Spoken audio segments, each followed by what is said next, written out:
Hello, good evening, and welcome to Final Drive Sim Racing, and this is Season 2. So, welcome to what is Final Drive Sim Racing's first night race, and we have an endurance race for you this evening around the MONZA circuit in Italy. It's dark, it's wet, as you can see in front of you now as we watch the cars go round. It's an endurance race, which means we've got a couple of minutes of practice left, a 15-minute qualifying session and an 80-minute race with variable weather, and the weather is as variable as it can be, as it has been absolutely tipping down, so the drivers having to tiptoe around at the moment. We are your usual commentary team: myself, Mike Bullen on comms, Luke Dugdale on interviews, and Aaron Markham with the analysis. My co-commentators are running a little bit late, but they won't be too far behind us, and as I said earlier, we are at the beautiful setting of Monza in Italy, and what a beautiful track this is. Great fun, fast track to drive. So a new season means a new calendar, and here is the calendar that you've got to look forward to over the next 9 weeks. Starting tonight here at Monza for one of the standard endurance races, which is 80 minutes in length. You can see the colour coding on the left there, E, S and LE. So E is for endurance, as I just said. 80-minute races. Sprint, which we'll have next week starting with Spa, is 2 races. One which is 40 minutes and the other one which is 20 minutes, with a qualifying session for each. Top few drivers not allowed to qualify for race 2, creating a reverse grid sort of situation. And then you've got the long endurance race in the middle at Donington Park, as you can see there, which is 120 minutes. So that is the kind of racing that we've got to look forward to over the coming season. And we're starting here tonight, as I said, in Monza. So that's just a quick refresh of last season's table. The last results are not on there, but it was confirmed Adam Foster was champion for season 1, fighting off Wes Bierkhaus and Ash Humphreys. So we've got a new format this season, more drivers. There's 21 out at the moment. There are 30 signed up for this season 2, but a few have not been able to make it at the moment. Currently have 21 drivers, as you can see there, but this is a full list of your drivers, which have now been split into Pro and Am, as you can see in front of you. That will give us a bit more to fight for, particularly for the lower half of the grid in the AM, so you know they'll have their own battles with each other and their own title to go for. So this was based on a hot lap at a track. Everybody had to set a lap, and of course anybody who's been found to be sandbagging to be in the lower category will be found out pretty swiftly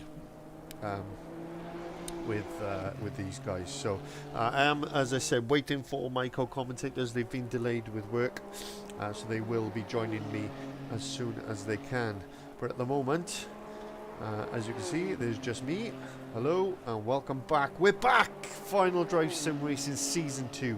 Absolutely ecstatic and really looking forward to this.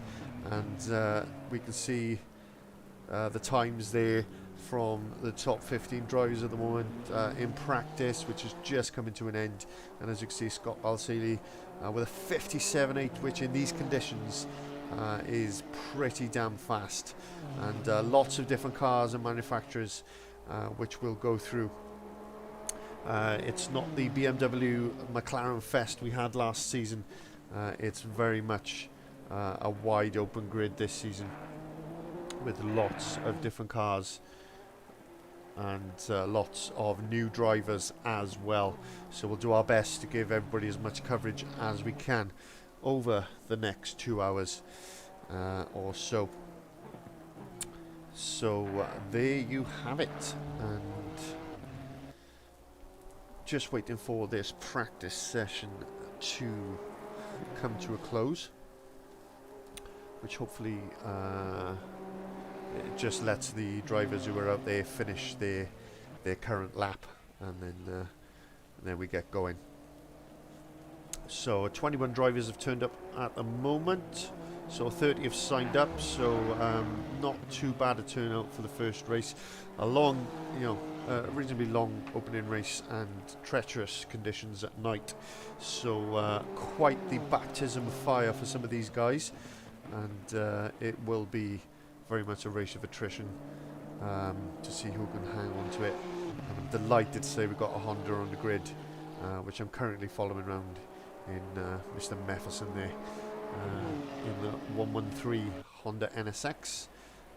He was green light, show them what you got. Shown as in 7th, so here we go, qualifying begins, and the drivers I think will probably want to get out there as quick as possible before, if it continues to rain, the track is just going to get wetter and wetter, so you may find the better conditions are at the very start. But that said, with 21 cars battering around, those tyres will shift a fair bit of water, and that will create more grip as well. So yeah, be interesting to see what the best approach is as we go through this 15-minute qualifying session, which we're nearly a minute through, and you can see all the drivers pretty much piling out very quickly to get started, apart from Mefferson in the Honda, who's just sat there quietly, very much happy with how things are going for him.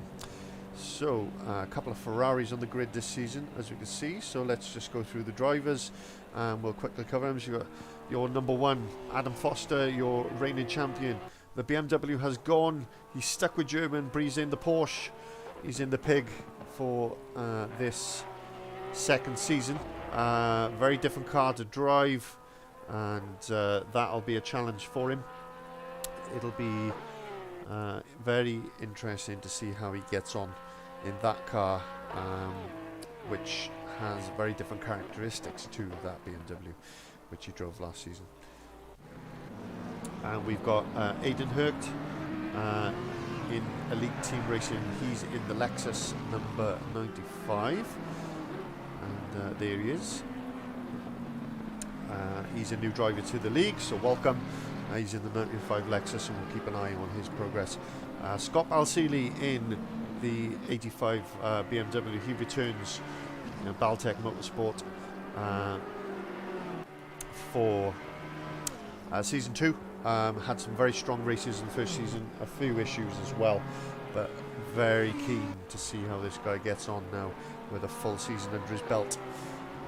Mr. Mefferson currently still in the pits. He's in the Honda, the 113, the only Honda on the grid at the moment, and I'm a massive Honda fan. For those who don't know me, you'll find that out, so this guy will get plenty of coverage. Jokes, of course, but no, great to see a Honda on the grid. It's a great car if you can get the best out of it, but it's not easy to get the best out of that car, that is for damn sure. Dan Stevens is back, South Coast Racing. He is also in the Porsche, and there's a team's championship this year as well, so as you'll see, a lot of the cars are 2x2 for that reason as the guys team up. Prescott is back. He's ditched the Mercedes, and he's in the BMW for Tigers Racing and the number 32, so hoping he can have a good season, and he stuck with it last year despite having a few issues, should we say, and getting to grips with the software. He's got that full season under his belt now. Let's see how he gets on. Alan Davis, new driver for Rad Racing. He's teaming up with Richard Arnold in the Ferrari, so those are the only 2 Ferraris on the grid at the moment. Wes Beerkhouse is back. He's again ditched the BMW. He's in the Audi this season for Team Wes, and very much a challenger for the title last season, but had to miss a few races due to technical issues, but I expect to see him challenging again this season. Rich Arnold in the Ferrari, was in the Aston, I believe, last year. Only joined for the last couple of races, so looking forward to a full season, and we'll get to speak to Rich a little bit later as we caught up with him before the show. Weavers is back, and the Canary Mobile is gone, and he's also in the BMW. So notice a lot of last season's newer, or slightly less quick drivers seem to have gone for the BMW. So fingers crossed these guys can find a bit more consistency in that BMW and be up there challenging. We've had a couple of lap times. We're just trying to get through all the drivers at the moment, and unfortunately they're setting times, they're swapping around all over the place, but Lloyd Reed is back, and he's still in that McLaren. Morris in the 111 McLaren. Fairweather, another new driver for us this season, he's in the BMW. We got Ben Simpson, who is in the Audi. Mark Shepherd is back. Great to see him back as well. You've got Tasker, Andrew Tasker is another new driver. He's in the McLaren as well. Dominic Ingle is back. He's in the Lexus. He's dropped the Hulkmobile, and Dominic Ingle back in the Lexus. So great to see him back on the grid this season. Dave Wood, I think, just sort of skipped us. Chicken Lips Racing. But he's up in second at the moment, and the only ones we missed are the Humphrey brothers, who have split up. So Damien is in the Lexus, and Ash Humphreys for AH Gaming is still in his beautifully liveried Gulf McLaren. So a bit of a change up here. So let's just have a quick run through the times, and as you can see, Wes Big House is currently top of the 57.1, which is pretty rapid in these conditions. There's a car stricken in the background there. He's gone back to the pits. I think that was Rich Arnold, or it might have been Bart Tonks actually. But yes, stricken car is now back to the pits. So Wes Big House is currently your fastest man on track by over half a second from this man, Dave Wood. In the McLaren, who's half a second back. He's on his outlap at the moment. And then you've got Aidan Hurt, who's currently in that Lexus, showing his 8/10 up on his time, which would give him a pole time, and it does give him pole by 0.02 of a second. He's taken pole position away from Big House, so work to do for that Audi number 43 of Big House. So great lap there from one of the new guys, Aidan Hurt, which is great to see. And Davis, sorry, just trying to catch up with Davis then.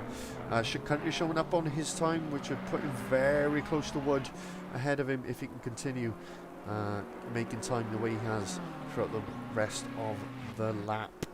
And then you've got Adam Fossey, current defending champion, just coming out of the pits, currently a second off the pace, struggling a little bit for pace in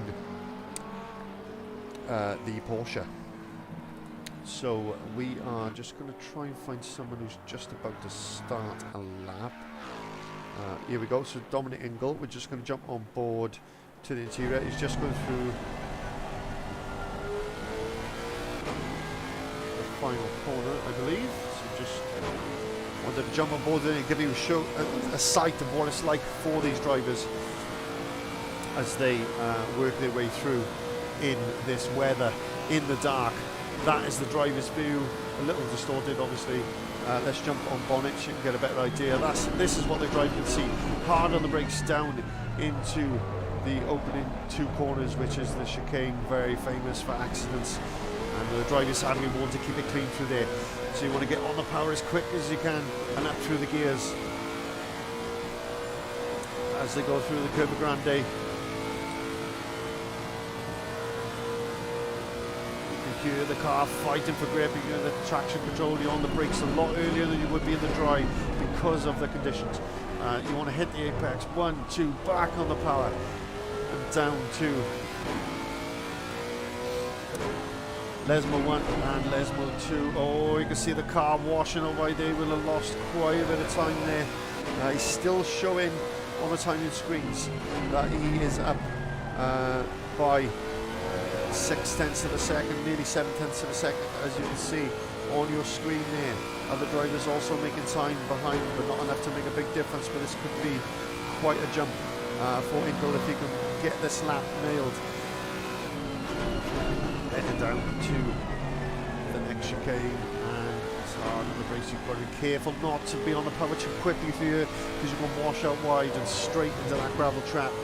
And then again, it's just hard on the power, straight down to the final corner. He's showing as currently 1 second up on his current best time, which will jump him way up the standings, probably up to 3rd or 4th position at the moment. Let's see where this lap from Ingle gets him as he comes to cross the line. He's up to 4th, a great lap there, and that was a great time to jump on board with Dom as he got that lap done. Any other progress from other drivers? It looks pretty much as it was at the moment. Scott Balsillie has got himself very close. He's only a 10th away from that best time from Aidan Hurt at the moment. So just jumping on with Fairweather, he's making progress. He's nearly half a second up on his best time at the moment, and doing a sterling job.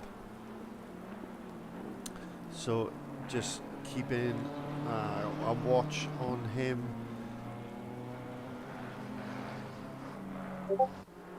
Let's see how far he can get through.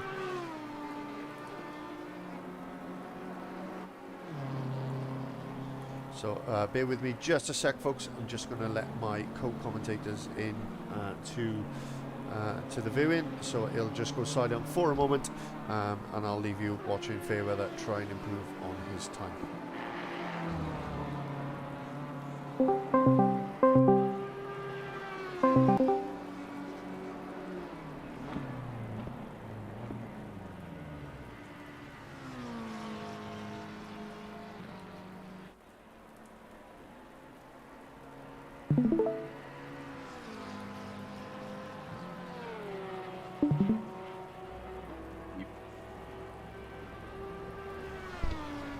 Hello Dougie, can you hear me? I can hear you loud and clear. Great to have you back, my friend. Welcome. We just got 3 minutes left of tonight's qualifying session so far. So I know you've been a busy boy this week, but what are your thoughts for this opening race? We've got 10 o'clock at night, we've got rain, we've got Monza. So what are you looking forward to this evening? I think it could be very, very interesting. Obviously, we've not had rain before in season 1, so I think it's could mix up the drivers depending on what drivers prefer, because some drivers naturally perform better in the wet. So it'd be quite interesting to see the pack mixed up a bit. Yeah, that could well be the case. At the moment, there are a few surprises out there. For me, Ash Humphries currently 11th. He's not enjoying the rain in that McLaren. Prescott and Weaver's looking a lot more competitive in the BMWs, which is great to see from last season, obviously from the Merc and the McLaren. So they've made a change, and it looks like that was for the better. But some very quick times out there. I mean, for wet conditions, some of these guys are only 4 or 5 seconds off dry times. So I mean, it's quite impressive what these guys have been able to do in this early stage. It is. It's nice to see a few new names as well. There's some names that I don't recognise from season 1, so it's nice to see the new people here as well. Yeah, lots of new guys. I've been through them while I was on my Todd with nothing to talk about. Right, so okay. I did run through most of the new guys, I believe, and just keeping an eye on the timing screens at the moment, and it's still Aidan Hurt out in front. He's in the pits. He's not going to do any more now. There's 1 minute and 20 left of qualifying. And a couple of guys looking close to improving on their times. And Humphries is showing on the timing screens, if I just pull that up for you guys, as 3.5 seconds up on his time. I suspect that might be a glitch, because if that was, that would be a 1:54 lap time and he'd be top. But you won't believe what's just gone and happened. Is Mr. Mefferson in the Honda has just gone first. absolutely fantastic lap there from Mr. Mefferson. A 57 flat, taking pole position by a 1/100th of a second at the moment. Dominic Ingle, oh, he was up on his time. It looked like he was going to be competitive. These guys all so close together. The top 5 drivers are only covered by 0.2 of a second. And then Dominic Ingle is only another 10th further back. So, but he was up on his time, but it looks like he's made another mistake. I don't know if he's going to cross the line in time to do another lap. I don't think he is, but he's still going for it, hoping he can make up that 0.3 of a second somewhere. So most of the top drivers are in the pits now. They're done. And Ash Humphreys is the one. No, he's given up as well. He's not been able to improve. I'm just looking through the timings to see if any of the drivers are majorly improving. Rich Arnold looks like he could be improving. The drivers who are on a lap will be allowed to finish their lap. So let's stick with Rich and see if he can improve on his time. As you can see, it's so dark with the rain as well. It's such a difficult track. Not an easy track in the dry, is it, Luke? So no, it's not easiest at all. So credit to these guys trying to set these fast times. Some of the top guys are very, very fast, as you said before, only 4 or 5 seconds off dry times, which is impressive in itself. yeah, it definitely is. And a couple of drivers look like they're going to improve, but I think the major mover here might be this guy. Oh, and he's in the wall, and the commentator's curse has kicked in true fashion. So Humphreys is up on his time. He looks like he just jumps above Arnold on the line, and Lloyd Reed also up on his time as he comes through the last corner, and looks like he's lost time. He's lost loads of momentum, and the time's just falling away, and he's not going to improve. He might have got a position on that then, and it's just not happened, which is such a shame, a real shame. And there we go. It didn't quite happen in the end, but that is it. That is the end of the session, and you can see just under a second covering the top 11. That's amazing. Yeah, that is quite close, and a quarter of a second covering the top 6 drivers. That is proper impressive stuff, and absolutely fantastic to see. And it looks like we're going to have a really competitive season on our hands this time around. Right, we have some wet conditions. Remember that curves are slippery, and watch your braking distance. So I just need to sort this out a minute, because I got to leave and then come back. There we go. Swap that over there. Sorry for the flashing back and forth on the stream, guys, but yeah, there we go. So yeah, 3 minutes till the start. The guys will just be doing their setups now. Any major different setup changes you would apply for a wet race, Luke, do you think? Other than wet tyres, obviously. Yeah, first of all, I'd actually put wet tyres on. Good thinking, my friend. But yeah, you obviously, if it's raining, it's far more slippery, so you want to try and get some more mechanical grip through the car. So it's going to be one of them, if you can get the drive out the corners and not wheel spin, all that sort of thing. Just trying to carry the speed and not lose too much momentum and stuff like that. Yeah, I think the main issue in my experience, it tends to be the aquaplaning, particularly in these cars. You tend to run them quite low, so as soon as it's raining, you got to raise the ride height a fair amount, just to prevent the aquaplaning, because as soon as you aquaplane in one of these, you've had it. That's it, game over. It turns into a boat, which is not much fun, I can assure you. How bad are the puddles on ACC? Not Project Cars too bad. Yeah, that's all right. But if you run the ride height too low, you'll get caught out. It's one of those sort of situations, but the puddles are manageable. Very much more realistic in terms of the drainage on the tracks and things. So, yeah, we're just waiting for the drivers to get all set up. So before the race, I managed to catch up with our Season 1 champion, Adam Foster. So I'm just going to introduce that to you guys now to watch back. And this is what Adam had to say before the race started. Hello and welcome to the start of Season 2 for Final Drive Sim Racing. As you can see on your screens here, I am joined by Season 1 champion Adam Foster. It's great to have you join us for this quick little sort of race chat, mate. First of all, congratulations obviously on last season. I know we've said that before, but just to reiterate. And how are you feeling going into Season 2? Yeah, thanks again for that. Season 2 is going to be a bit harder for the tracks and the car. I'm in the Porsche, which we all know in the Porsche has not got good straight line speed. So here is going to be tricky. The rain helps a lot in Monza.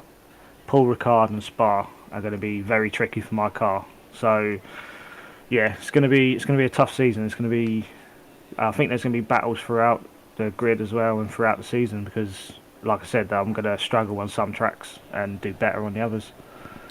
So last time we spoke, I think there was a 20 odd car grid, 24, 25 cars. Are we still around those numbers for this season? I think we got 24, 25 tonight, which is still good numbers. That's a good grid, and it'll give us plenty of entertainment.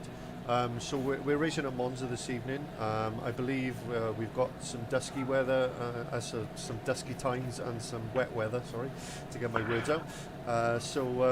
Different challenge for the drivers this season as well, with variable weather, etc. Yeah, we've got, like I said, Monza, it's 10 p.m, so it's going to be dark no matter what. Same as qualifying will be dark as well, and it's quite wet. We're averaging like 2-minute times, and Monza's dry times are like 1:54, 1:55, so it's a struggle trying keeping it on the black stuff. And then with 20 plus cars on the grid, spray is going to be insane. So there been much pre-season testing going on? Have you got an inclination of where drivers are in their pecking order for this season? yeah, for this season we've done hot stints to put everyone into a pro category or the AM category, so we worked out where people's pace are going to be. But then last couple of days we've had a lot more on the server, and some are surprising us, like Darryl Weavers. He seems pretty quick here in the rain, so yeah, it's going to be interesting. Yeah, well, that's what that's what you want in there. You want the odd surprise, and to shake the grid up now and again. It keeps it interesting. That's it. Yeah. Awesome. Well, best of luck for tonight, mate. And Cheers. we'll be watching, obviously, and hopefully it's another successful season for you. So best of luck. Thank you.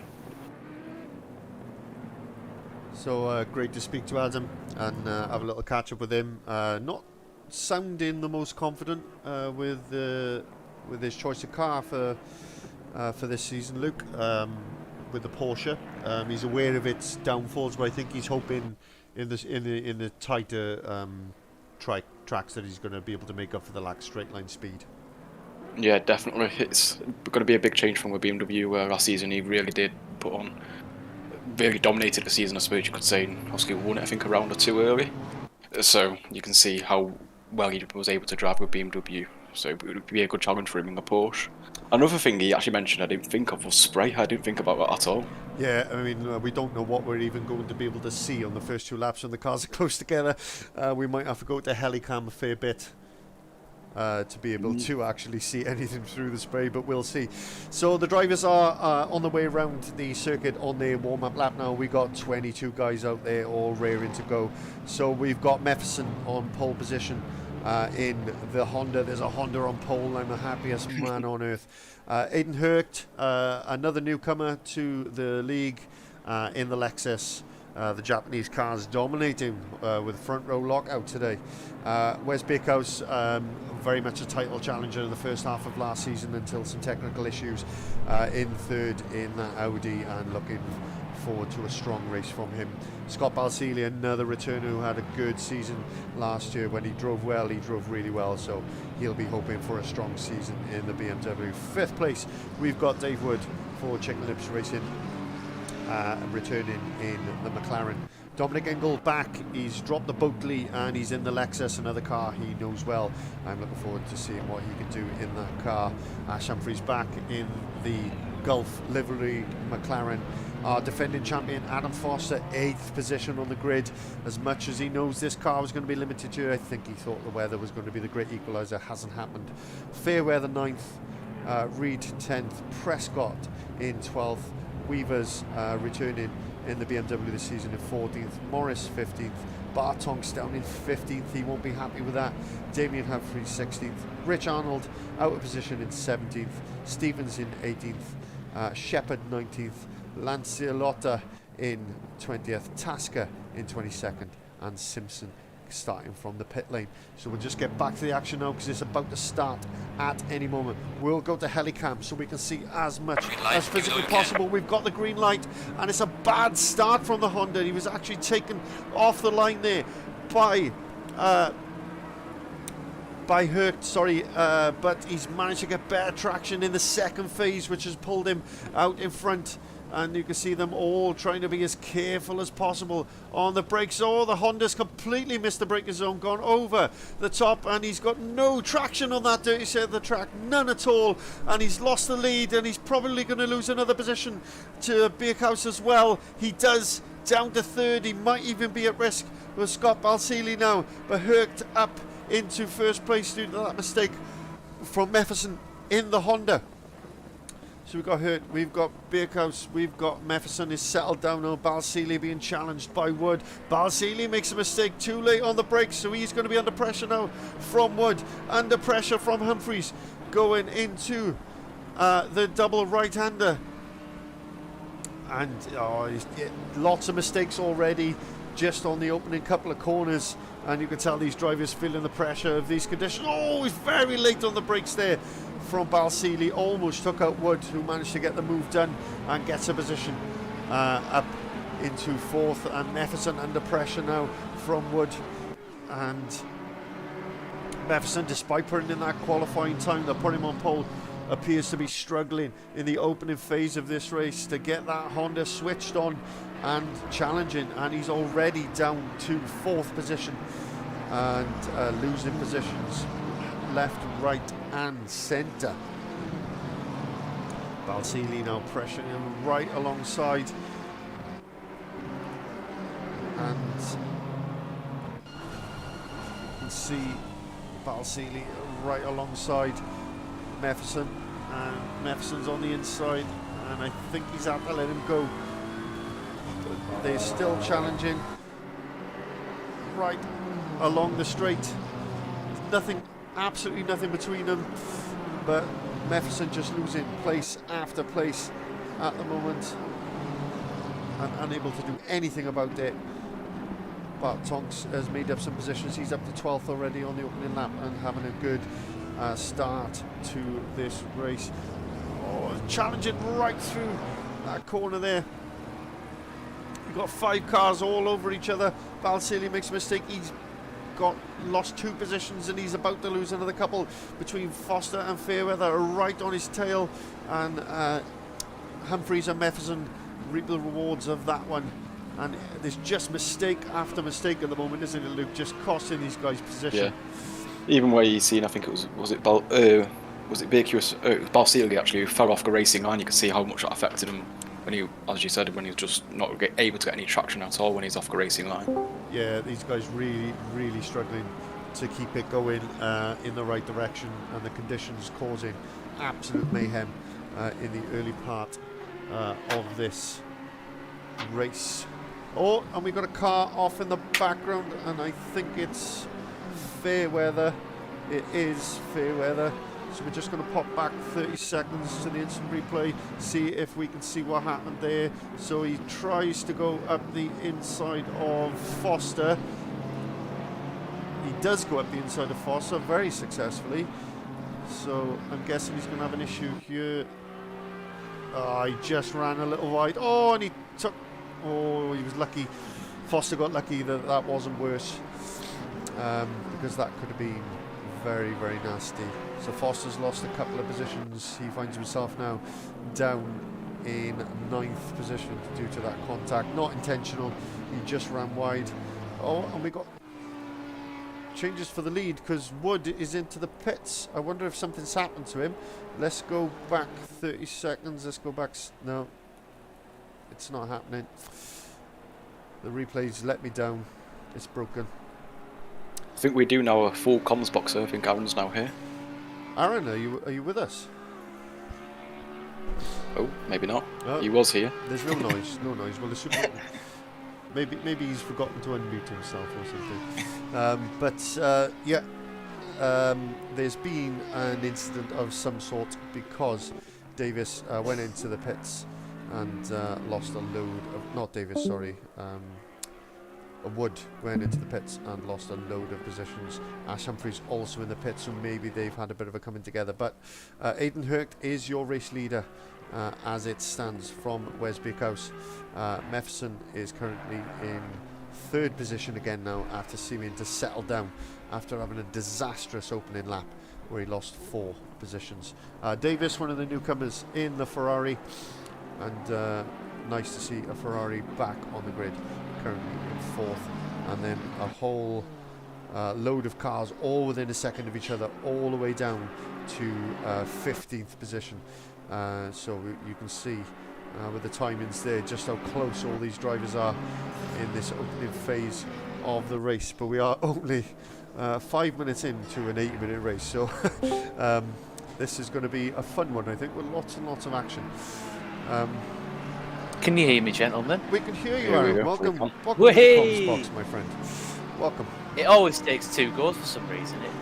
I have to join, then leave, and then rejoin. But thanks for having me. The wonders of modern technology. So, our official analyst has joined us. I know Balseely's gone very wide there. He's going to be lucky to hold on this position from Lloyd Reed. Final corner, and yeah, he'll have no momentum down that straight now. And Lloyd Reed says thank you very much, and up he goes into 5th position. Ingle has just got past Humphreys. Let's see if we can take a look at how he's made that happen. So he's coming down the back straight. He goes to the inside, which is the wettest part of the track, which is very brave. And Humphreys just outbreaks himself, runs a little wide, and Ingle says thank you very much, pops himself up the inside and gets himself a position. Clean move. Yeah, little mistake on the brakes from Humphreys going into that final corner, but there we go. That is just how it goes sometimes. So just trying to recap now, and there's been so much happening I haven't got a clue where anybody is or what on earth is going on. So Stevens, I think, has just made a mistake because he's lost a couple of positions as well. Foster has made a move on Weavers. Balseely at the moment the closest battle on track, being just 0.2 of a second behind Lloyd Reed, who's just overtaken him because Balseely himself has made a mistake. So Aaron, I don't know if you just want to sort of have a look through the field there so you can see all the drivers that have changed cars and all the surprise positions you weren't expecting, and just get yourself a bit caught up because it's been absolutely manic. Just taking it all in. Take it all in, I'll my tell friend. you what, some a surprise down in P21. What has happened to AH Gaming, guys? Yeah, he, I think has had an accident. We didn't catch it. I think he had an accident with another driver and had to make a pit stop. So, yeah, so he's a lap down basically. Must have been big damage for it to be such a long stop. So, yeah, bit of a shame for him. But yeah, he is down in 21st. So he needs other drivers to have issues really to get himself back into it at this point. Yeah, definitely by the looks of it. Another keynote for those viewers who might not have tuned into last season. It looks like a lot of guys. There was one Bentley, and that was Dominic Ingle, I believe, who was in the Bentley. But just noticing in general, quite a few Lexuses in the field, isn't there? Yeah, sorry, just as you were saying that, Scott Balseely got that move done on Lloyd Reed and gets that 5th position back that he lost due to the mistake. Yeah, the Bentley's gone, and it looks like we've got mostly Bentleys and BMWs as the front engine cars. But the, sorry, Oh God, Lexuses and BMWs. I can't get my words right today. Very similar, but the Lexus a bit more nimble. For obvious reasons. They don't call it the Boatley for no reason, although the Boatley may do well around here in this weather conditions, that's for sure. But yeah, Scott has got that move done, as we just said. But yeah, interesting to see just how different this field is, but the only consistency with the new drivers and everything else is Luke with Wes Bierkhouse still in second, so he's still competitive despite the change of car and the change of conditions and everything else. He definitely is. Definitely, if he changed to the Audi, he's done magic, just a bit like with me. Changing over to the Audi, he's still got the pace. It looks like he's on for a battle throughout the season, hopefully. And as we said before, Foster's in 7th, so maybe not as much domination from Foster this season, so who knows. Yeah, indeed. It's difficult to know. I just noticed Ingle has got past Tonks. I think that's a move into the last corner again. Let's see if we can just catch that one. Yeah, he's done the same thing again. Textbook up the inside on the final corner, and he's made it work.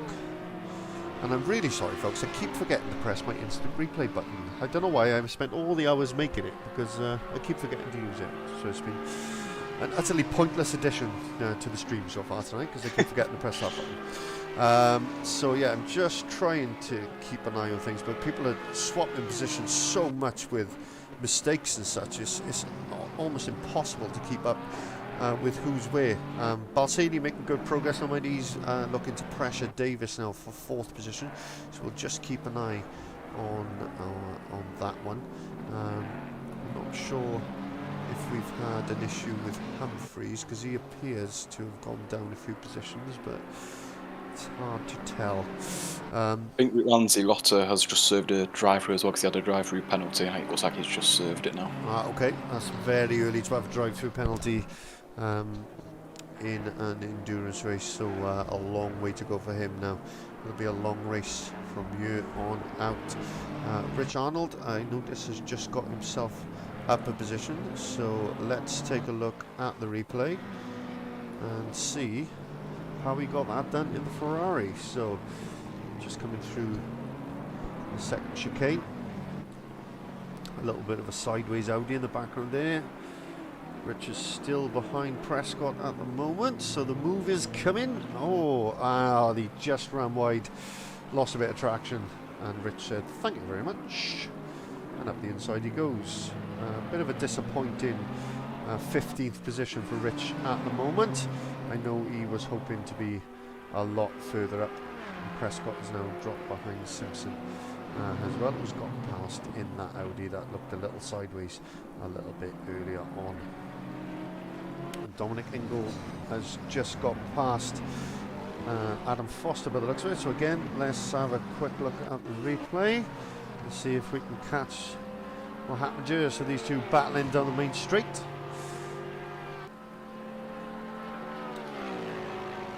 Looks like a slipstream job, doesn't it? Yeah. Oh, mind you, the Porsche was on the inside. He was just a lot braver on the brakes, wasn't he? Wow. Jesus, he got that done. Absolutely textbook braking, especially in the wet. Luke, insanely late on the brakes. Yeah, that's very, very impressive. You can see we're seeing a difference between the different braking points there. That's very impressive and nice, clean move made. I mean, obviously a new car for Foster, but we know how talented he is. Strange to see him being what appeared to be really conservative there, I think, Aaron. Or was it just a slamming Danny Ricciardo from Dominic Ingle? I wonder if there was a bit of tentativeness in Foster's driving, maybe he's anticipating that Ingle won't get it slowed down, or I don't know, I can't put my thumb on it. Really strange. I mean, to be fair though, this isn't the strongest track for the Porsche, but you think on the brakes it'd be good. Yeah, definitely. You think it would be, but there's been another move here, so let's take a look at back. Fairweather's got past, So let's just take a look how he gets this done on the McLaren of Shepherd. So Surely not around the outside at Ascari. I think it might be, you know. Well, he's just run. Oh, he's had a much better run. Oh no, he must have gone off behind. He's in the pits now, so I think he's made a mistake anyway. So it all went a bit wrong anyway. Ingle up to 5th, so someone, Davis has made a mistake because he's dropped a load of positions. So let's take a look back and see if we can see what happened here. So you can see Davis under pressure. Oh, he span it on the opening chicane, took out 2 drivers, and the other 3 got past without any trouble. Oh, God, he almost took another one out. That's not a place you want to have a spin, is it, Luke? Definitely not. That's a slightly awkward place to have it. Yeah. I think Lewis Hamilton might be able to vouch for that one. I don't think that was a spin in the F1. More a car park, a multi-story car park they created in the end, didn't they? That is the correct terminology. We jest, of course. And yeah, so unbelievably, we're only 15 minutes into this race, which has been absolutely bonkers so far. We've still got an hour and 4 minutes to go. Everything's all over the place, and just joined on with Humphries now, who is the closest battle with Shepherd. So Humphries has changed car, and you didn't work with me, I don't think, earlier, gentlemen, when I said that him and his brother have split up. They're no longer teammates. Humphries in the Lexus, and Damien Humphries in the Lexus. Ash Humphries is now stuck with the McLaren. So very different car, but a car Damien has driven in the past, so it won't take him too long to get up to speed in it, I doubt. But yeah, new venture for him. Let's see if he can have some better luck, because he had some torrid luck last season, didn't he, Lance? Yeah, you're not wrong there. It's probably a bigger breakup than Kanye and Kim Kardashian, the 2 brothers splitting up. I certainly care more about this one than I do about that one you just mentioned. That goes without saying. Couldn't care less. Interestingly, Dave Wood, who's obviously had that issue early on, which I think him and Ash Humphries must have had a crash. In fact, let me have a look at the log, because it'll tell me if they hit each other, wouldn't it? 22. Contact. Sorry, I just wanted to see if it was Wood who had contact with Humphries, because the 2 of them were quite high up, and no, they're not. No, it doesn't look like it was. Who did Humphries had contact with 420, who is Latzik, but he was never that high, was he? No, right. Humphries has had contact from 13, which is Dave Wood. Yeah, it was. Yeah, so Wood and Humphries have hit each other. Just to clarify, sorry, I've just had to go back into the log to check, and it does say there was contact between Humphries and Wood, which is why 2 of the fastest drivers are currently 20th and 22nd. But yeah, Wood showing that he definitely still had the pace, because he's done the fastest lap at the moment, despite being last. Good little battle here, Mike, that we're witnessing between Humphries and Shepherd, I think it is. Yeah, they're a bit back and forth. Yeah, I think Humphries launched up the inside at Parabolica there, but Shepherd got a good switch back. Now the question is Humphries going to be brave enough down into Varianti? But it doesn't look like it. No, I think he's tentative, I would say, because of the issues he's had last season. I know he definitely won't be looking to do anything too silly, as he'll want to make sure that whatever he does do sticks, and sticks well. So still an hour to go, and plenty of action yet to come. So we are currently watching 13th place Humphreys have a go at 12th place Shepherd, but I've just noticed there's been a swap between Reed and Morris. So again, we'll just have a quick look at the replay and see if we can see what happened there. Oh, Reed had made a mistake through the chicane, and that cost him going down into the first Lesmo, and that was it, mate. All done. Yeah, it's just, I think we've seen it time and time again so far, Luke, haven't we? As soon as you lose traction, you've just had it in these conditions, you ain't getting it back. Yeah, it's one of them, you can't get any traction, you lose goal momentum, and in essence, the guy behind you's got a free place, so. Yeah, but we got another battle coming here between very similar to the other battle we've been watching, and we've seen how brave Ingle is on the brakes up into the first corner. What do you reckon, Aaron? Is he going to get it done again? What a move as he goes slightly deep though and over the speed bumps. That's not ideal. He's going to have to give that place back. Yeah, he does, and he does give it back. He does the right thing, but he's going to lose momentum all the way around the Curva Grande now and be over a second behind by the time they get the end of it. But he's not afraid to have a go on the brakes in these conditions, is he? No, absolutely. And you know, if you don't buy the tickets, you're not going to win the lottery. So fair play for going for it. But I was just going to say there, I have been to this track in person, and I can say those speed bumps are fucking huge. So RIP his AI spine as it went over those speed bumps there. We've seen another move as Reed has now got past Morris. They've swapped positions a few times, but the replay didn't quite catch it there, unfortunately, which is a shame. But we're going to go back to Ingle. There's still a few seconds left on the replay at the moment, but Ingle and Balseely are still pretty close together, and also pretty close is 13th, 12th and 11th, all separated by a second and a half, so we'll keep an eye on that one as well. So they're just going through the last corner. Here's a question for you, Mike. You might have already touched on this. You and Luke earlier on about tyres. Do the wet tyres last as long as the dries, or do they eat themselves up quite quickly? If you know what I mean, like do they sort of run out? I think they're pretty durable. I've not done any endurance running in the wet, so I can't be 100%. I've done it against AI, but you can't really be 100% sure against the AI. But I've always found the tyres will hang on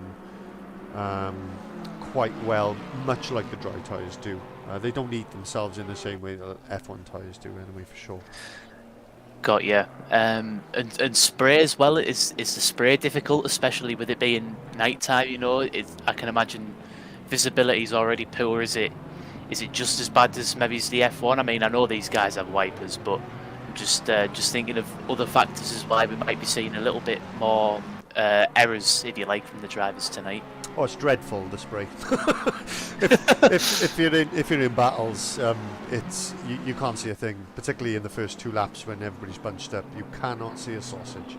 It's absolutely dreadful, and these really do kick up spray. So yeah, you've got to pre-anticipate when people in front of you are going to be braking and etc. So it's horrific. So we've just seen a mistake there from Shepherd, and I think Stevens has managed to just get up ahead of him, and now you've got Rich Arnold and Damien Humphreys all within a second of each other. Look at that, all streaming through. Look at this. 5-6 complete gaggle of cars, all within a half a second. Yes, to quote Andrew Poley, that is a gaggle of cars, if there is such a thing. This is it. I believe the term comes from geese. It does come from geese. Very right there. This is not just a motoring show. We're an educational program. And Stevens gets it done, gets up past Shepherd, but now you've got Humphreys right on the back of Shepherd. Shepherd does get a better exit out of the chicane though. Oh, they're all over the back of everyone. Everybody's over the back of everyone. I haven't got a clue what's going on here, boys. The fact he kept it all clean was Parabolic is ridiculous. Yeah, Parabolica looking crucial for these guys now, and Humphreys, they're lapping his brother, or is his brother coming to try and unlap himself? Maybe, I don't quite know. But Arnold got a little bit of a wiggle on there. Arnold and Humphreys all battling, yeah, and Humphreys lost a bit of traction there, and Rich Arnold does get himself up into 13th position. Humphreys not quite giving up, yes, yeah, and I think Ash Humphreys is actually trying to unlap himself at this point of the race, along with. Oh, we've had a split. Oh, That's 3 cars made contact there. and let's just have a look at the replay so we can see exactly what happened there. And it looked like it was Stevens that caused that, or it was Stevens that was involved in that heavily. I wonder if he's just lost it under traction before Curva Grande. Seems all fine going into the first part. Yep, he's going to light up the tyres. Yeah, he just lit it up. Oh, and then everybody collected him. I'm sorry, it's not funny, but it's funny because it's just basically a game of 10-pin bowling for a moment there, which is absolutely fantastically entertaining to watch.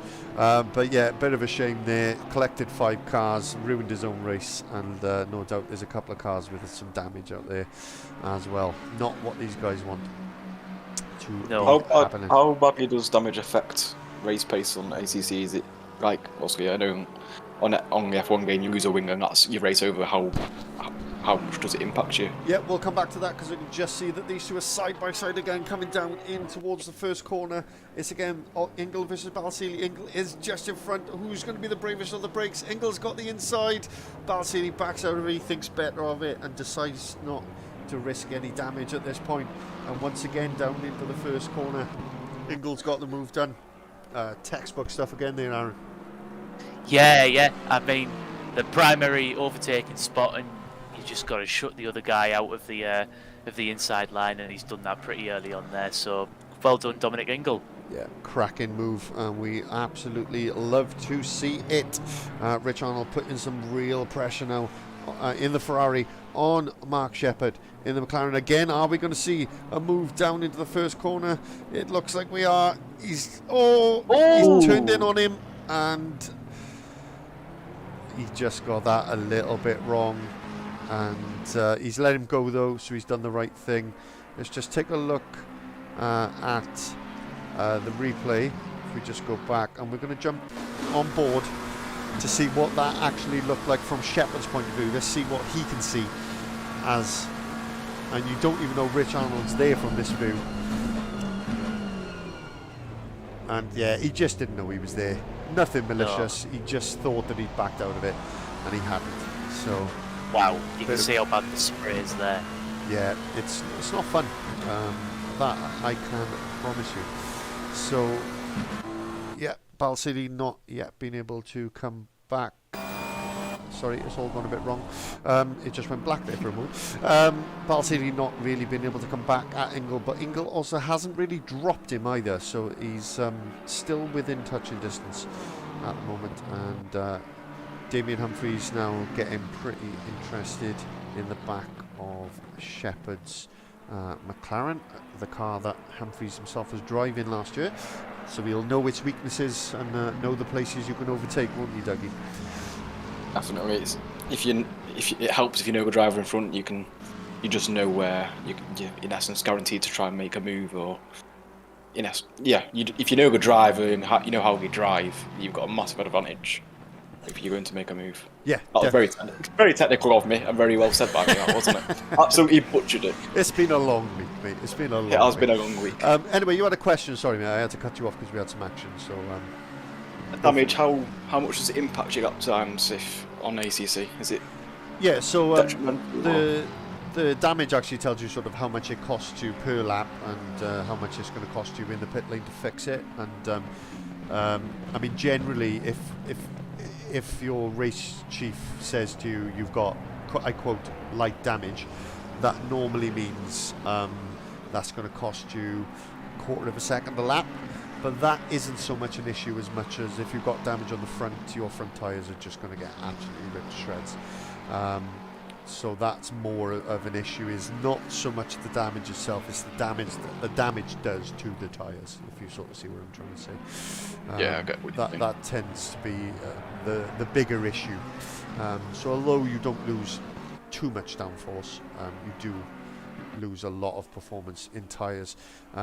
So Reed and Tonks pretty close together. So just a little shout out to Bart Tonks as he started 15th and he's kept his nose clean and got himself up to 7th with other people making mistakes, but he's under pressure from Reed. But I just noticed Humphreys has got past Shepherd. Let's take a look at the replay and see if we can see how that move was executed. So they've just gone through the second chicane and coming down towards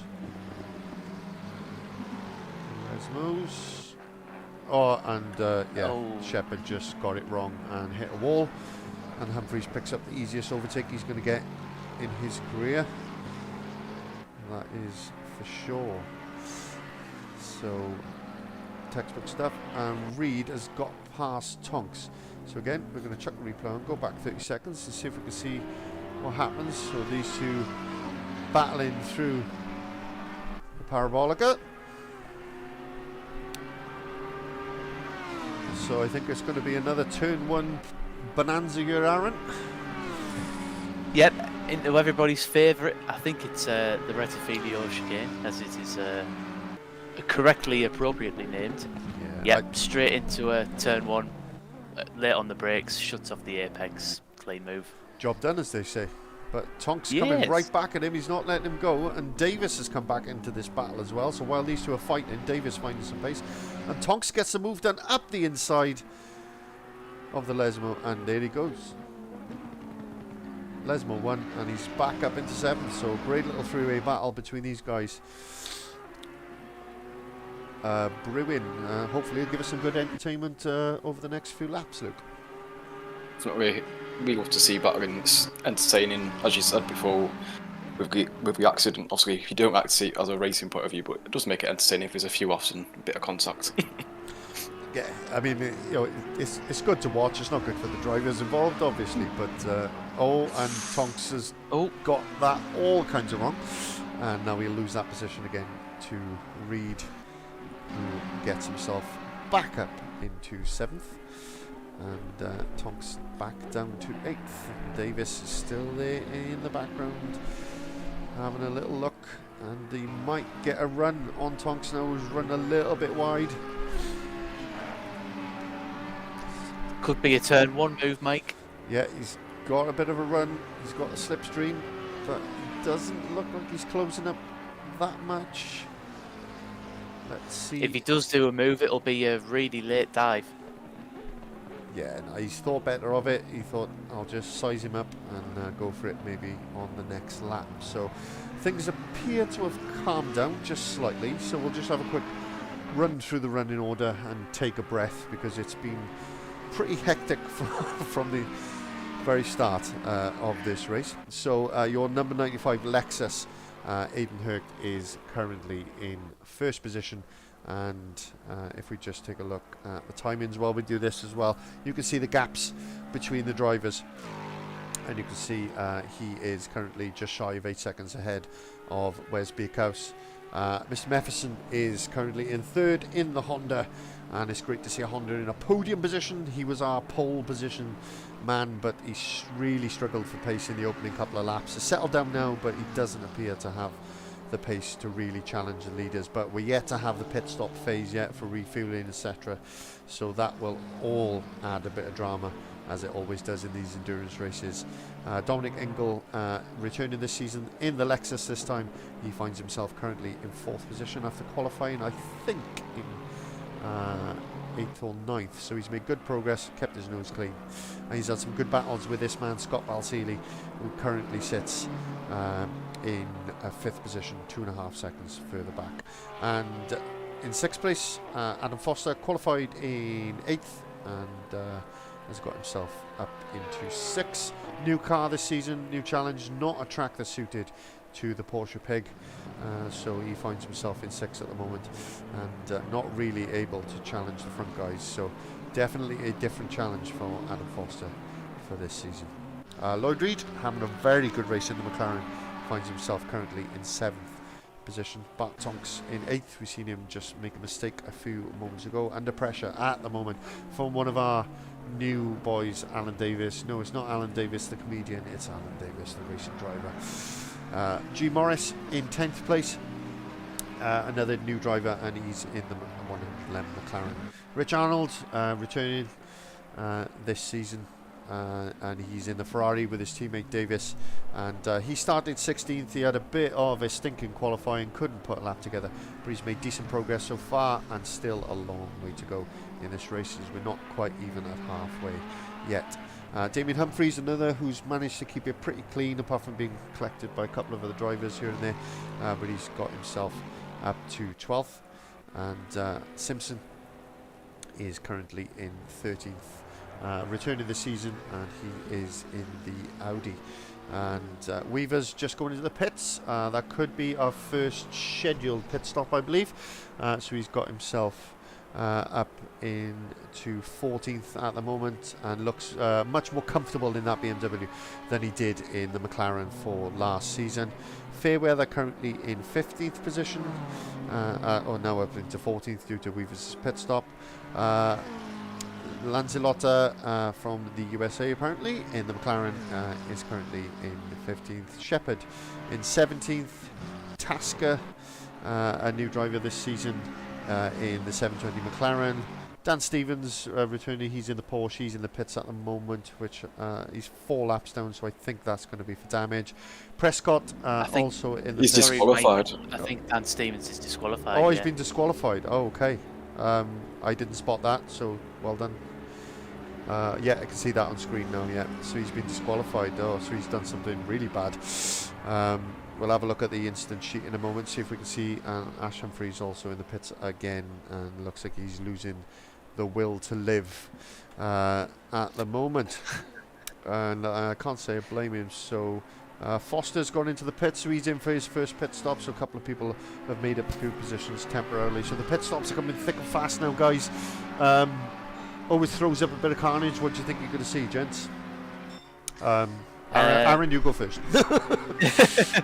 I think we're definitely going to see some swapping of positions. God knows whether an undercut or an overcut is going to work tonight with the rain and the darkness and the carnage that the race has been. So it's anybody's guess so far, but let's see what happens. I think we'll see some strategic swapping of positions. Luke, sorry. Well, I was about to say, we know pit stops throw up a bit of drama during the middle of the race, as we've seen last season. I can't remember the drivers, but I think it was for first or second. A pit stop, in essence, is what made it all count, really. Yeah, I mean, we can't remember who it was. Can you remember who it was? I can remember where it was. I can't remember who it was. It was at Imola, and it was. That was Ingolfo de Galanos. Foster and Wes Bakehouse, wasn't it? Those 4 were battling. Yeah. And the pit stops brought them all within a second of each other, wasn't it? It basically reversed the order, didn't it? Yeah. Because each driver that went a couple of laps longer brought them more into play, didn't it? And they were all suddenly all bunched up, but then that back marker spun, didn't he, and caused the issue. So yeah, it was entertaining to watch. So yeah, pit stops are coming thick and fast now, so the order is all a little bit messed up while these guys get their pit stops done and stuff, so there'll be a bit of chopping and changing going on while that happens. Oh, someone's gone straight on there. And yeah, gained 2 positions from It was bad dogs. He's given himself a drive through though, Mike, by doing that. I was going to say, you've got to slow down, man. But he's just, I mean, he's cost himself 60 seconds, 35 seconds with a drive through. Whereas, if you just drop off and give the positions back, you lose what, 10 seconds? Do you know what I mean? Bit of a It's not silly quite- decision. It's not quite a 35-second makeup, is it, that corner cut? No, he's cost himself big time there. But unless probably that was his third track limits warning, so that's why he's giving him a full drive through for it. So. Interesting bit of trivia for you here, gentlemen. In 2018, Kevin Magnussen took to that run off 3 times, and on the 3rd time, everybody jeered. And then on the 4th time, he made it through, and the crowd went wild. Nice. Of course, now K-Mag is driving one of the best cars on the grid. Still a Haas. What a strange world we live in. Haas outperforming McLaren and Mercedes week in, week out. If you ever needed more proof that we're living in a simulation, that's that. There it is. Yeah, they've definitely got a cheat code for this season, that's for sure.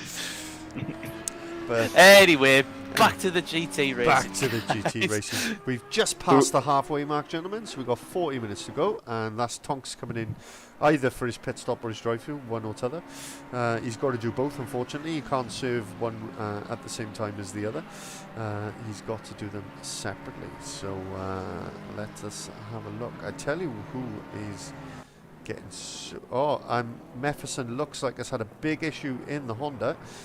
Let's just take a look at the replay and see what happened there. I could see Ingall's gap was coming down and down and down. And I couldn't understand why, but this will hopefully explain it. So, round the curve grande, business as usual. Oh, he just touched the grass. Oh, He's been lucky not to pick up any damage there. So at least he hasn't got any damage, so he's got that going for him. But yeah, he just got a little bit too tight to the inside, which seems strange, but that's what happened. It's cost him a podium position, and he's now down to 4th, but still time for him to battle back. But yeah, he'll be disappointed in that, I should suspect. your Honda bias will also be disappointed. My Honda bias is hugely disappointed. The leader is into the pits, and so we have a new leader in Wes Bakehouse for the moment.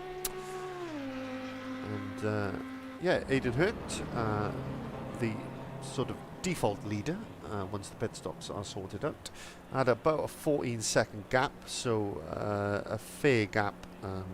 Not really something you're going to make up with an overcut or an undercut.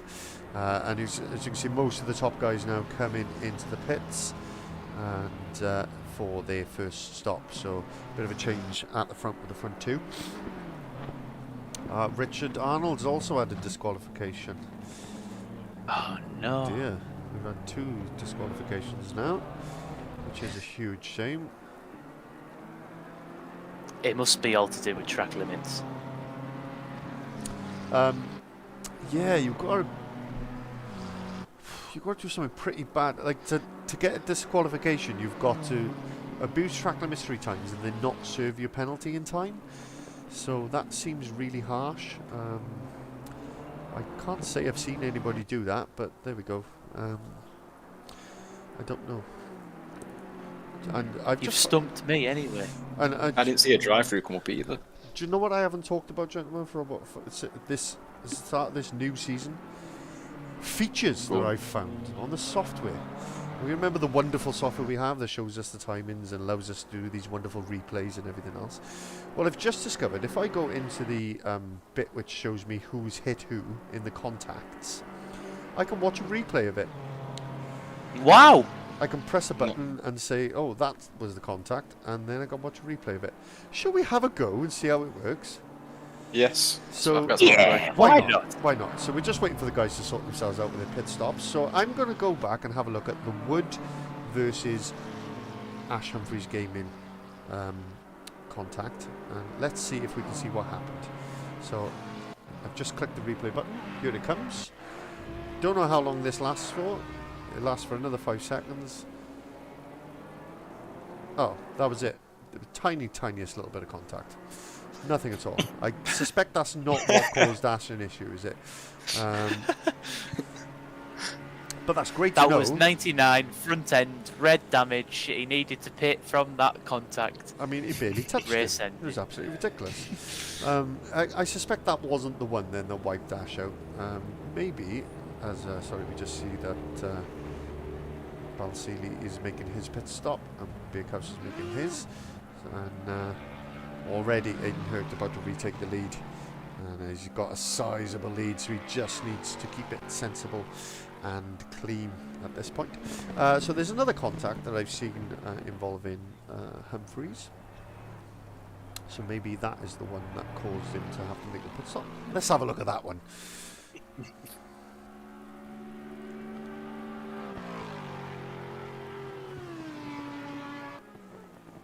All looks normal so far. I tell you what, it's because I was on the wrong car. You can select the car, right? That might be why we... Oh, Yeah, some...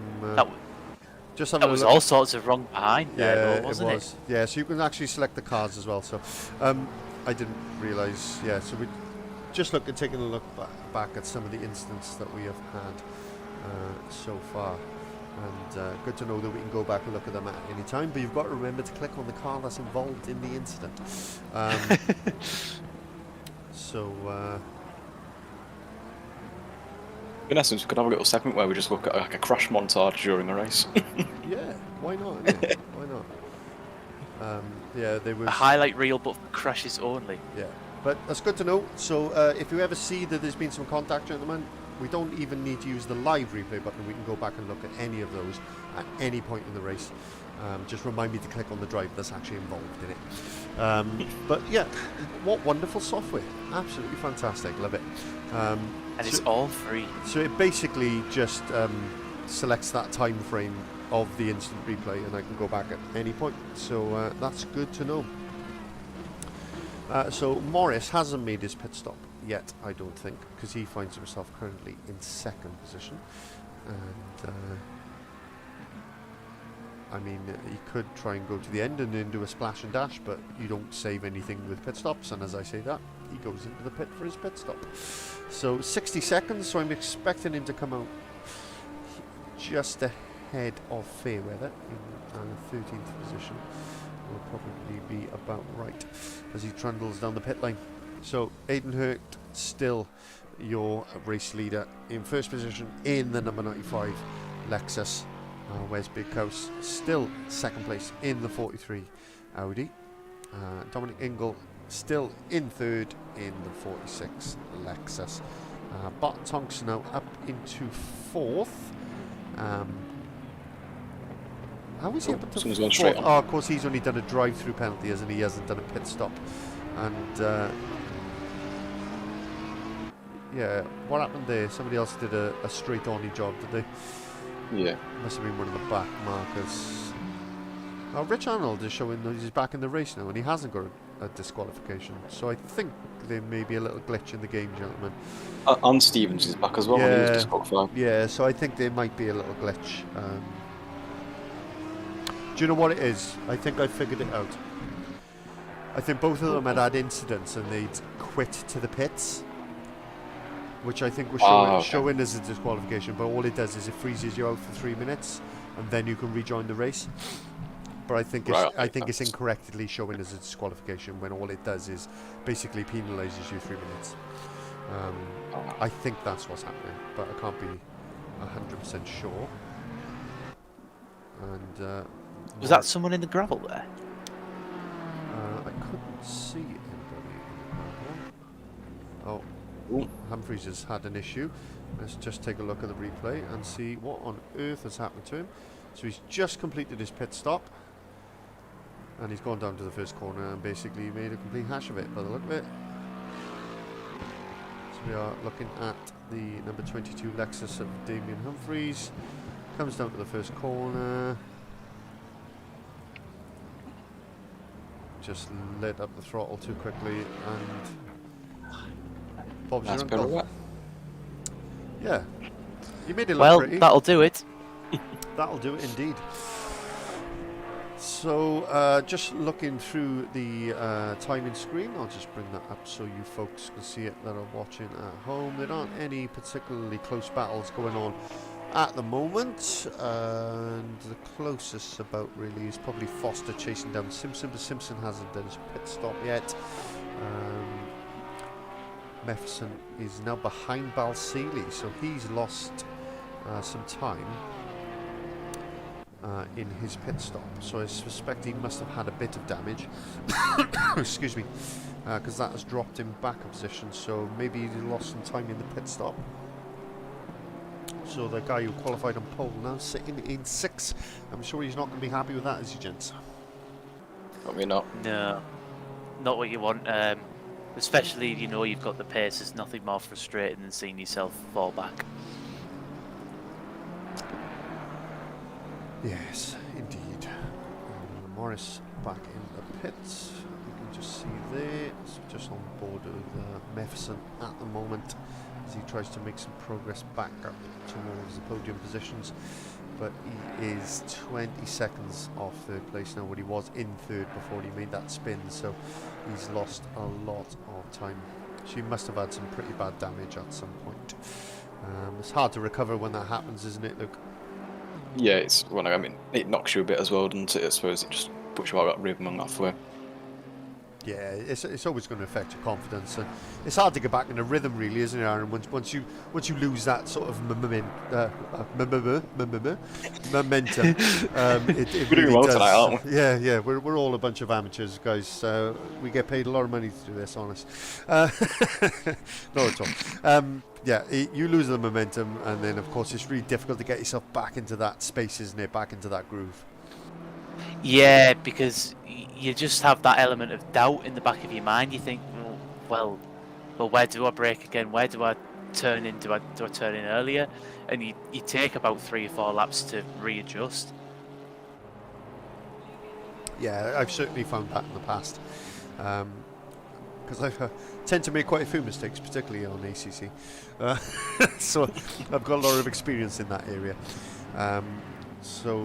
Simpson's now in the pits, so Foster is back up into 8th. I'm just trying to see, I think, has Lloyd Reed stopped yet? I'm trying to see if Foster is 8th or if he should be a bit higher up, but can't quite tell. What does SG30 mean next to Lanzarote? Stop Stop go go 30 30. seconds. Ah, I'm being educated. There we go. There you go. Yep, so he, for those of you that don't know, and that is his second stop go of the race, by the way, you have to go into the pits, stop in your pit box. They cannot work on your car, but unlike F1, where you serve the 5 or 10 seconds and then they do your pit stop, a stop go penalty on this game is just that. You go in, you stop, you go. You cannot treat it as a pit stop, so it's very different to Formula One in that way. I can hear you breathing rather heavily there. Did I miss something? No, I'm just breathing heavily at the double whammy of having to do a stop go and then pit. Yeah, I mean that's basically what's happened to Tonks. So Tonks has done his stop go, which is why he's made up positions, because he's gained 30 seconds from not doing his actual pit stop. Oh no, he had a drive through, didn't he? Sorry, not a stop go. Yeah, so he's had a similar situation where he's done his drive-through, but now he's still got to do his pit stop as well. So Tonks is way out of position at the moment. So once he does his another pit stop, he's going to lose another 65 seconds. So he'll be, down towards 10th or 11th once that happens. Yeah. So there's another drive-through penalty as well for fair weather.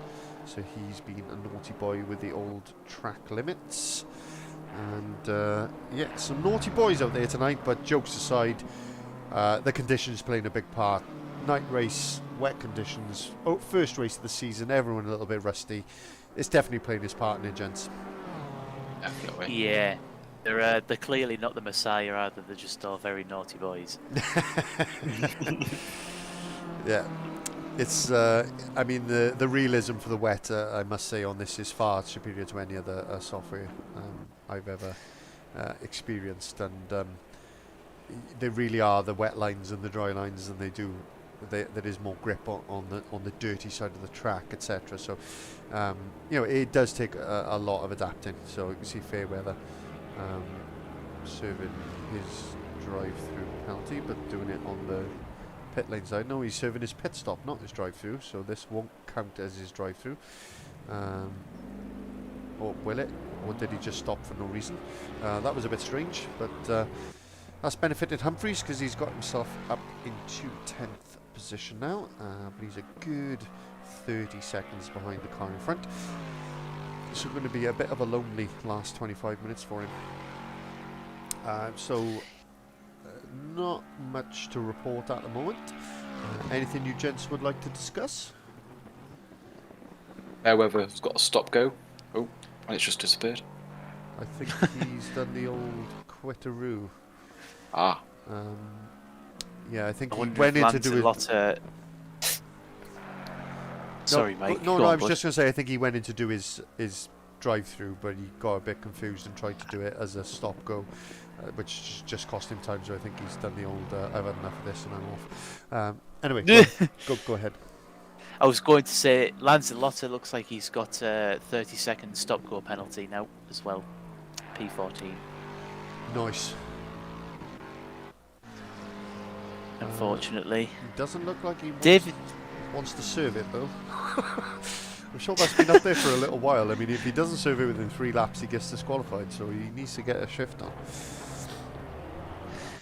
I tell you what, as well. By the way, Dave Wood. I think it's Dave. I could have totally made up that first name, but Wood up into P17, and when I joined, he was second last, only in front of Ash Humphries. So yeah, so good drive. Qualified second.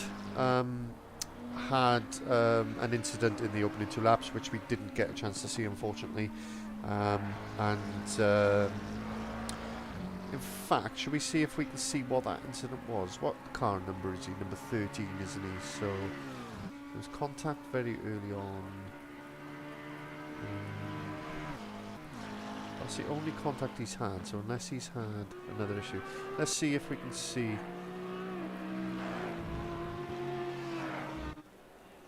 That was the opening lap, so he had an issue.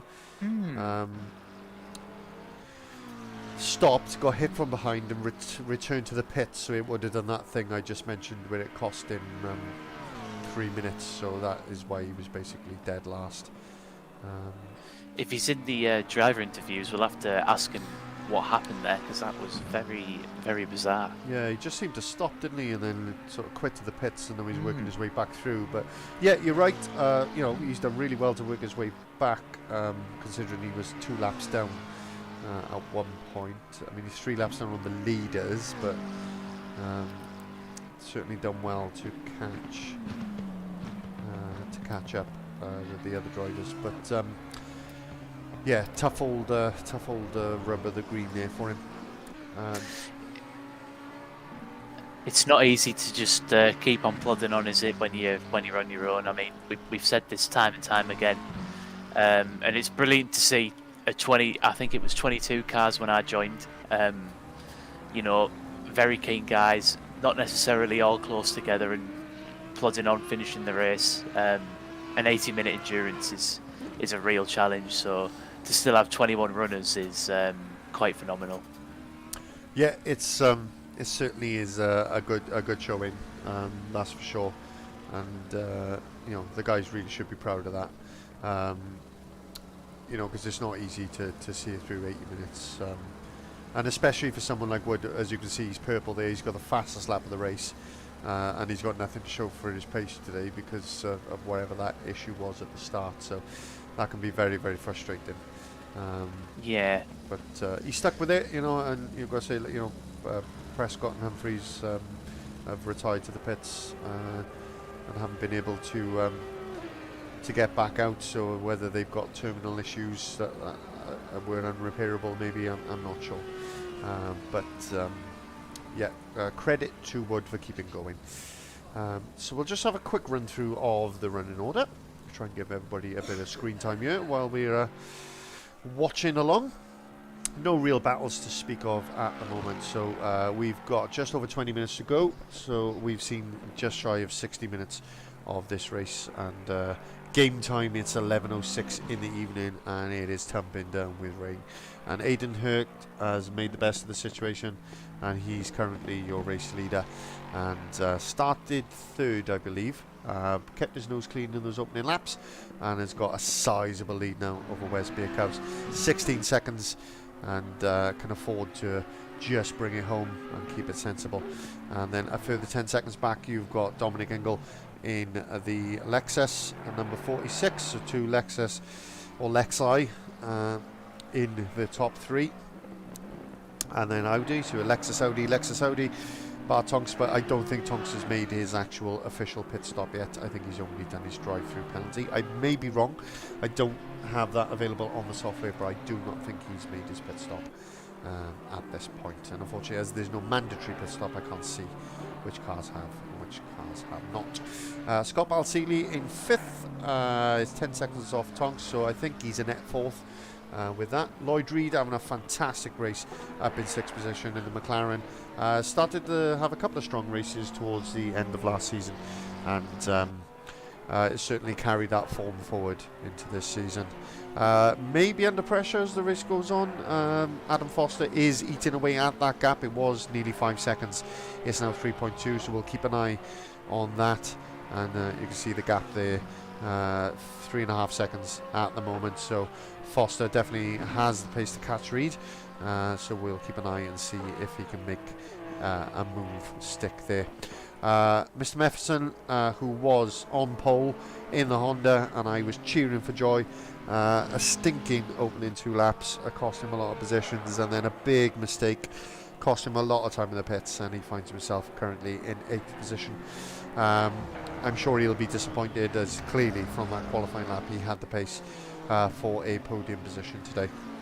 Alan Davis, one of our newcomers, and in the Rad team of Ferraris, the number 5 there, he is currently in 9th position and having a really good showing for his debut race with Final Drive Sim Racing. Damien Humphries currently finds himself in 10th place, and good 25-30 seconds off Davis, but just minding his own business now, keeping it simple, and a top 10 finish, considering where he started, is a decent showing for Humphries, who had that entertaining, shall we say, spin coming out of the pits earlier on. And then you've got Ben Simpson, another returnee from last season, in a new car as well, in the Audi, having a very respectable race so far in 11th. Weavers, another, having a very good race, and has shown great improvement in a new car this season, finds himself in 12th position. Graham Morris, another new driver with this season in the 111 McLaren, in 13th. Lanzalotta in the 420 McLaren finds himself in 14th. He's had a couple of penalties, so I suspect his pace is probably top 10, but penalties have caused him to lose a fair amount. Rich Arnold, who's had a bit of a stinker, and he finds himself currently in 15th position. Shepard is currently in 16th, returning this season in the McLaren. Dave Wood, who we were talking about not that long ago, has got the fastest lap of the race, got the pace to be pretty much battling for the lead, but that issue in the opening laps means he's down in 17th. You've got Andrew Tasker in the 720 McLaren 720, is in 18th position, and the last of the actual runners then, Dan Stevens, in 19th position in the Porsche for South Coast Racing. So that is your field. We're just going to catch up now with Rich Arnold. We just covered him a moment ago. Had a bit of a bad race. We caught up with him before the race, and this is what Rich had to say before the race started. So here we are, season 2. Just before the season starts, and we're first race here at Monza. So just a quick chat with Rich. Rich, how's it going? Yeah, good man. How's it going? Yeah, it goes good, mate. It goes good. I've just got back from Spain, so I saw the Facebook post. Very jealous. I'm actually Very jealous. brown for a change for about 3 minutes, and then I'll be pasty white again before you know it. All pulls off and away you go. So a bit of a late joiner last season, so you didn't get a lot of race time. Nope. So a full season ahead of you now, a bit of a different prospect, different tracks. I'm told we're going to have a wet night race, which is quite the challenge for the opening race of the season. So tell us about your pre-season prep and what kind of what have you been up to? Exciting, isn't it? Let's be honest. It's a bit of a change from last season. You know, Adam and the guys have really sort of put some thought into this season. So yeah, exciting for a start. Prep-wise, it's all different for me. New car, new team, teammate. I've got a load of new kit. Everything is all change. I've suddenly taken it all very seriously. Has one been on the Fanatec website? Have they? There's a distinct possibility there might be some Fanatec stuff sitting in front of me at the moment. But you know, once you get the bug, don't you? So, the guys worked their magic last season. So, here we are, season 2, exciting. Bit of a challenge. I think we've got a load of new drivers coming in. A lot of them are quick. So you know, some are sort of mid-table again, like we were last season. It's all up and down the grid. So yeah, really exciting. Prep-wise, a wet and dark Monza for race 1 is always going to wake everyone up a little bit. And I think a lot of the guys, me included, have really put some practice into it, as you kind of need to for a track like that. So yeah, I think the last couple of weeks, some of the time some of the guys have been posting, it's been ridiculous. So really looking forward to today. Really looking forward to it. Yeah, me too. I just had a quick chat with Adam a minute ago, and he was saying about Weavers has suddenly popped up as a bit of a dark horse and putting in really good times in the wet, and that's what we love to see. We love to see that driver development and having different people be able to challenge for podiums. I really think that this season is going to be tight, or tighter, especially. I think sort of last season everyone was feeling their feet a little bit, but yeah, like you say, some of the, for want of a better word, slower guys last season. Some of the times they're posting now, it's like they've really nailed it. So I think, dare I say it, Adam might have some competition coming his way this season. So what are you in this season? Me and my teammate, my brother-in-law Alan, we've gone Ferrari this season, and I think there were a few people flirting with the idea, but I'm not sure we might be the only ones now, sort of in the Ferrari. But again, across the grid, I think there must be 8 or 9 different cars, different makes of car. So again, everyone's gone for something a bit different. And sorry guys, we've had to cut that interview short because of the battle between Foster and Lloyd Reed for 6th place is really heating up now, and this will actually be for 5th place because Bart Tonks is finally making his pit stop with 13 minutes to go, and this is really heating up between these two now. I've just been watching it brew while we were listening to that interview. Sorry we've had to cut that interview with Rich short, but the action takes precedent, of course. So this is the battle for 5th position now, and it's really heating up between these two, isn't it, boys? Yeah, definitely decided to switch it on with 12 minutes to go.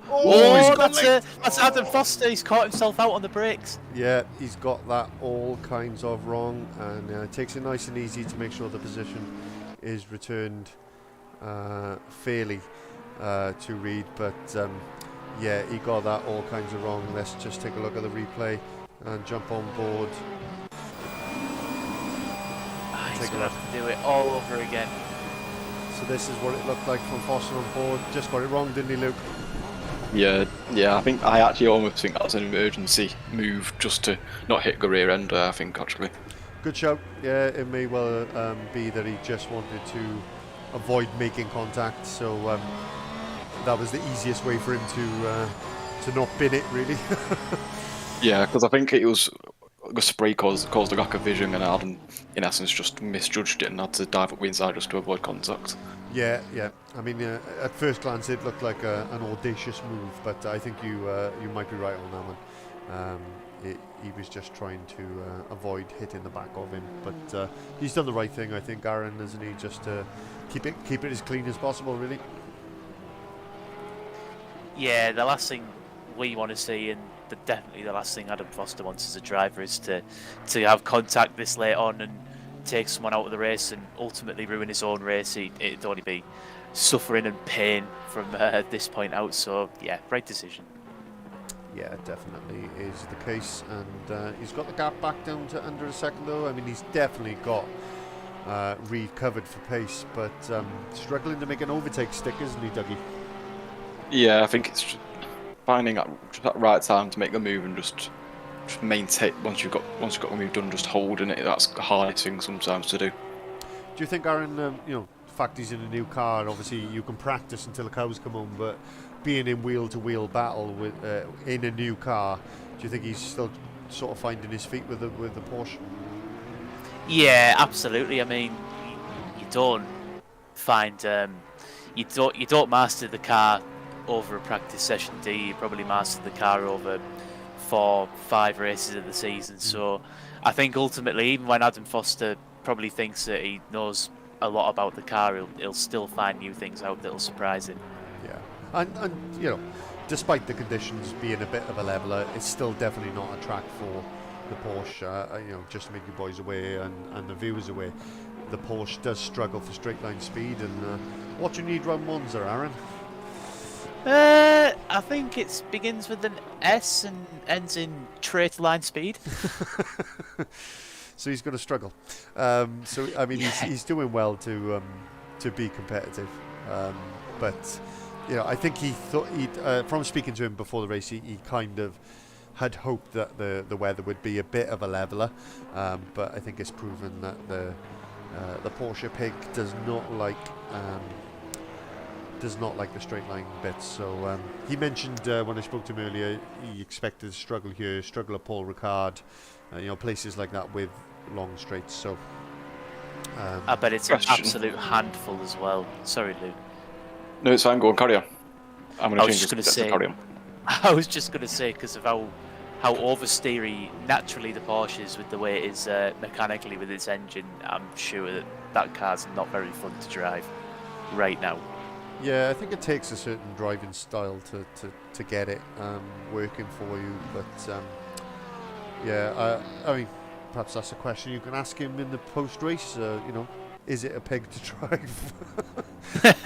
No pun intended. Because I mean, I can't drive it. I can't drive it at all. But I'm not anywhere near as skilled as Mr. Foster. That is for damn sure. So he's lost a bit of time on that last lap, tried to drop back a little, so I think he's pushing hard, making a few mistakes in these difficult conditions. So we got just over 8 minutes to go. As you'll see at the top of the screen, gentlemen, I've managed to actually get the timing screen working now, so you can actually see how long is left. So, quick question then. Yay to me. Go on, my friend. Is someone missing from last season? That's Cleniff. Is Cleniff not in this season? He was in. Yeah, that's a good point actually. Do you know what? I noticed that earlier and then completely forgot about it. He's on the. He's listed on here as. So we got 2 tiers, as we said in the pre-show, with the Pro and Am, and he was in the lobby at one point. But I'm assuming he's one of the ones that couldn't make it this evening, or he's had a technical issue. I wasn't told that he wasn't coming, but as you can see, he is listed as a Pro driver for this season. So looking at that, let's just have a look who's topping what. So Herd, I can't see on here. Can you? So he must be so new. He didn't even do the. He's not on there, is he? No. No, so I can't see him. Herc is so new that he doesn't even exist. So I suppose he will be classed as Pro because he's winning the race by 20 seconds. So he'd be winning the Pro League, and the top Am driver is Mefferson, I think, isn't it? Yeah, so Mefferson would be topping the Am drivers, although I suspect his Am status may be under a bit of pressure since he qualified on pole in the Honda, so he may well be told, excuse me mate, you're going up to the Pro Drivers League. Of course, it was based on a one-off hot lap around the track. This is a wet circuit. suited to the Honda, so that may well level out. So maybe they'll wait a couple of races and see where people fit. But as it stands, yes, Mefferson would be leading the AM Championship, and Herkt would be leading the overall and Pro Championship, and there is a Teams Championship as well. So we look forward to bringing you all the tables next week for the Pro, the AM, the overall, and the Teams once we get them through after proceedings have ended. But I gotta say, apart from weather-related mistakes, gents, it's been really clean racing, isn't it? There hasn't been any silliness or any silly moves or accidents at all, really. I think it's just been, as you said, mistakes. Really, that's about it. It's not been anything blatant, has the Luke? It's just if we've seen something that's been like a bit funky, it's just probably down to the wet weather or a slight misjudgment again because of track conditions. So we can't really hold it against anyone tonight, can we? No, that's it. This I think I said at the start before you guys joined, it was going to be a race of attrition, and that's very much proven with some quick guys like Ash Humphreys, not even in the race now. Wood, out of the contention despite being the fastest man on track. So yeah, it's very much credit to the guys in these difficult conditions for keeping it clean and keeping it simple. Yeah, absolutely. And I don't think this battle for 5th place is going to let up towards the end. It looks like Adam might have got the bit between his teeth again as he closes in on Lloyd. Yeah, less than a second again, but he's quicker, but not excessively so, where he can just run up to the back of him and overtake him easily. So he's got to work for it. It's going to be a difficult one as he nearly misses the chicane and he's in the gravel there. That's going to cost him That's a a second. shame.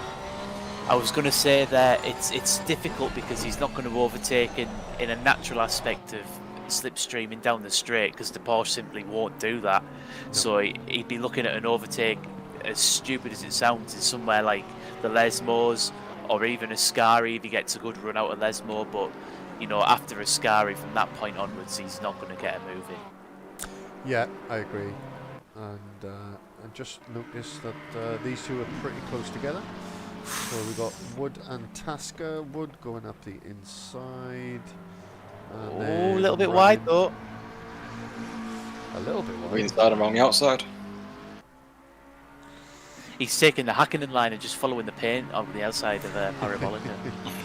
So Tasker with the inside line. So it's going to be a case of who is bravest on the brakes into the first two corners. Wood just ahead by a gnat's wing.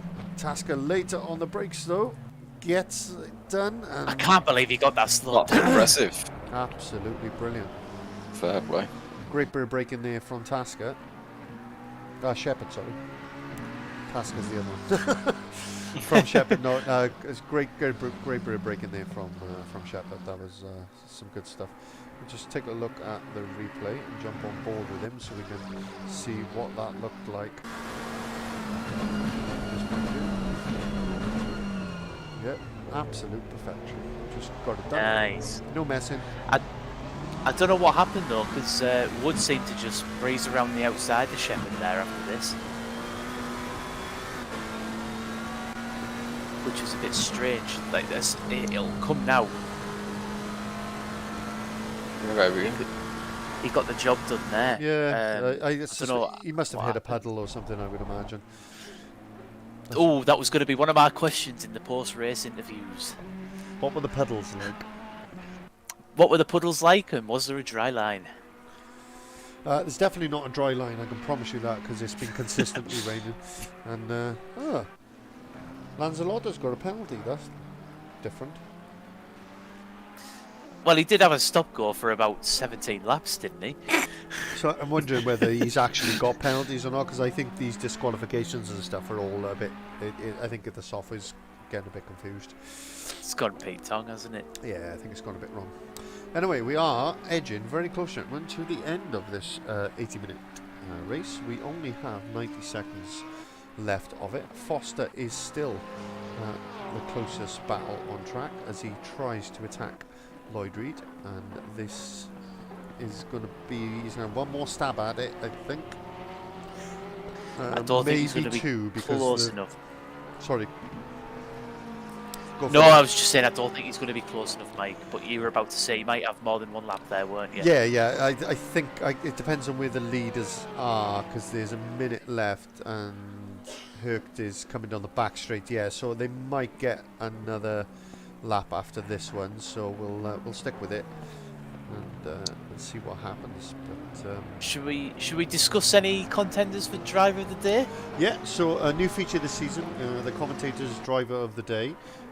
If we all agree on the driver of the day, then that driver gets an extra point. And if you need it for a championship win, just send us a tenner each. Tenner, 50 quid, 50 quid for the last race of the season. If we can't agree, then it goes to the Discord community for them to vote, and it goes that way. But if we agree, Final lap now. the leader is now on the final lap, so these guys will get an extra lap to let this battle run on. So yes, if we can agree on driver of the day, then that driver will get a bonus point. So gentlemen, who are your contenders for the driver of the day? Let's have a look at who's done well today. So we've got Mefferson, just for a fantastic pole lap and sticking with it despite having a bit of a torrid opening, especially in a Honda. Davis, debut race and 8th position in a difficult to drive in these conditions Ferrari. You've got Lloyd Reed, who had a couple of decent finishes last year, but generally this looks like it's been an absolute stonker of a race for him, and he's driven really, really well. And of course you've got Aiden Herkt, who's apart from the opening 2 or 3 laps, has pretty much led the entire thing. So I mean, those are my sort of highlighted contenders. Any thoughts from yourselves, gentlemen? I was going to say Herkt or Dave Wood, set fastest lap. And as we said, we've done very well to bring himself back from, was it 21st, now up to 16th, and just kept his head in a game kind of thing. Okay. I was going to say Wood as well. Wood was going to be mine. Okay, then we'll go with Dave Wood then. So our driver of the race for race 1 for Final Drive Sim Racing Season 2 is Dave Wood in the number 13 McLaren. Basically, we're giving it to him for absolute commitment despite being 3 laps down. He's absolutely stuck with it. He's set the fastest lap of the race, and he's just kept ploughing on and on and on. And that's not an easy thing to do when you're out of contention. The leader has finished the race. Out of curiosity, Mike, how far off the lead is Dave Wood, 3 laps. time-wise? Right, so fair few. I was just trying to think of where he might have been had he not had the issue that we saw earlier. Yeah. No, almost impossible to say. But that is it. The race is over, and Aiden Herkt is the race winner for the opening race of Season 2 of Final Drive Sim Racing. Huge congratulations to him. Wes Beekhouse comes home in 2nd position, a fantastic finish from him as well, and he's done really well. Dominic Engel comes home in 3rd in the Lexus, great opening drive in a new car. Scott Balseeley, still a little while away from the finish line, but coming home in a very respectable 4th position, and he won't be too disappointed with that, I am sure. And here he comes to cross the line and take 4th position in the BMW 85. Lloyd Reed and Foster still battling for 5th position. Foster agonisingly close, but unable to take Reed on the line. Reed 5th, Foster in 6th. Mefferson, who qualified on pole position in the Honda and shocked us all. A decent drive and comes home 7th in the end, and a good finishing position for the lead AM driver. Alan Davis, the 2nd AM driver, is going to come home in 8th position in the number 5 Ferrari. Bart Tonks is currently in 9th. Not bad considering he had to drive through penalty, but I know he'll be disappointed because he could have been towards the back of Foster if he hadn't had that penalty, which would have cost him at least 30 seconds. So not a bad showing considering. Damien Humphries comes home in 10th, Simpson in 11th, Weavers in 12th, Morris in 13th, Anzalotta 14th despite a couple of penalties, Richard Arnold in 15th, Wood in 16th, our driver of the day there, Mark Shepherd in 17th, Tasker in 18th, and the last of the runners, Dan Stevens in 19th, and Ash Humphries not classified in 22nd. So that is that. Well, those opening few laps were absolutely bonkers, weren't they? So, but overall, a really enjoyable race, gentlemen. It was indeed. It was nice to be back. Yeah. Good season opener, wasn't it? Yeah, it is nice to be back, and bit of a strange one. Obviously, different in the dark, challenging for the drivers, but yeah, really good to be back. And it's yeah, I'm just trying to think of how to sum that up. Really, it's been emotional. Should we say that it's been emotional? Good, let's say is. Yeah. It's been a roller coaster, I think we should say, with the amount of stuff we've witnessed tonight. It's been non-stop. Yeah, exactly. No, it's been good fun though, and it's been really good to watch. And that is that. So, Aidan Herbst, your race winner for race 1. So. Sorry, my game is playing up a minute. I'm having a bit of trouble here. Right, so we'll head over to the other Discord for the post-race interviews. So, gentlemen, if you make your way over, and I'll see you there in a sec. So, bear with us, folks. We've got interviews coming up with the drivers. Just a moment. So, just bear with us as the drivers all join us, and we'll get through some analysis of that opening race. So just waiting for I just want to hang my head. Oh, buy new pedals. It's great to disconnect. there we are, gentlemen. We have an answer. We have an answer to what happened. So there we go. Yeah, like I said, I'm going through with Scary, and all of a sudden just lost brake and throttle, and I stopped in the middle.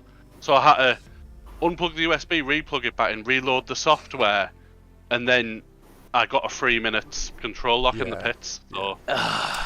Yeah, we looked at the replay because we've just discovered that I can watch a replay of any incident at any time, so I was very chuffed with that.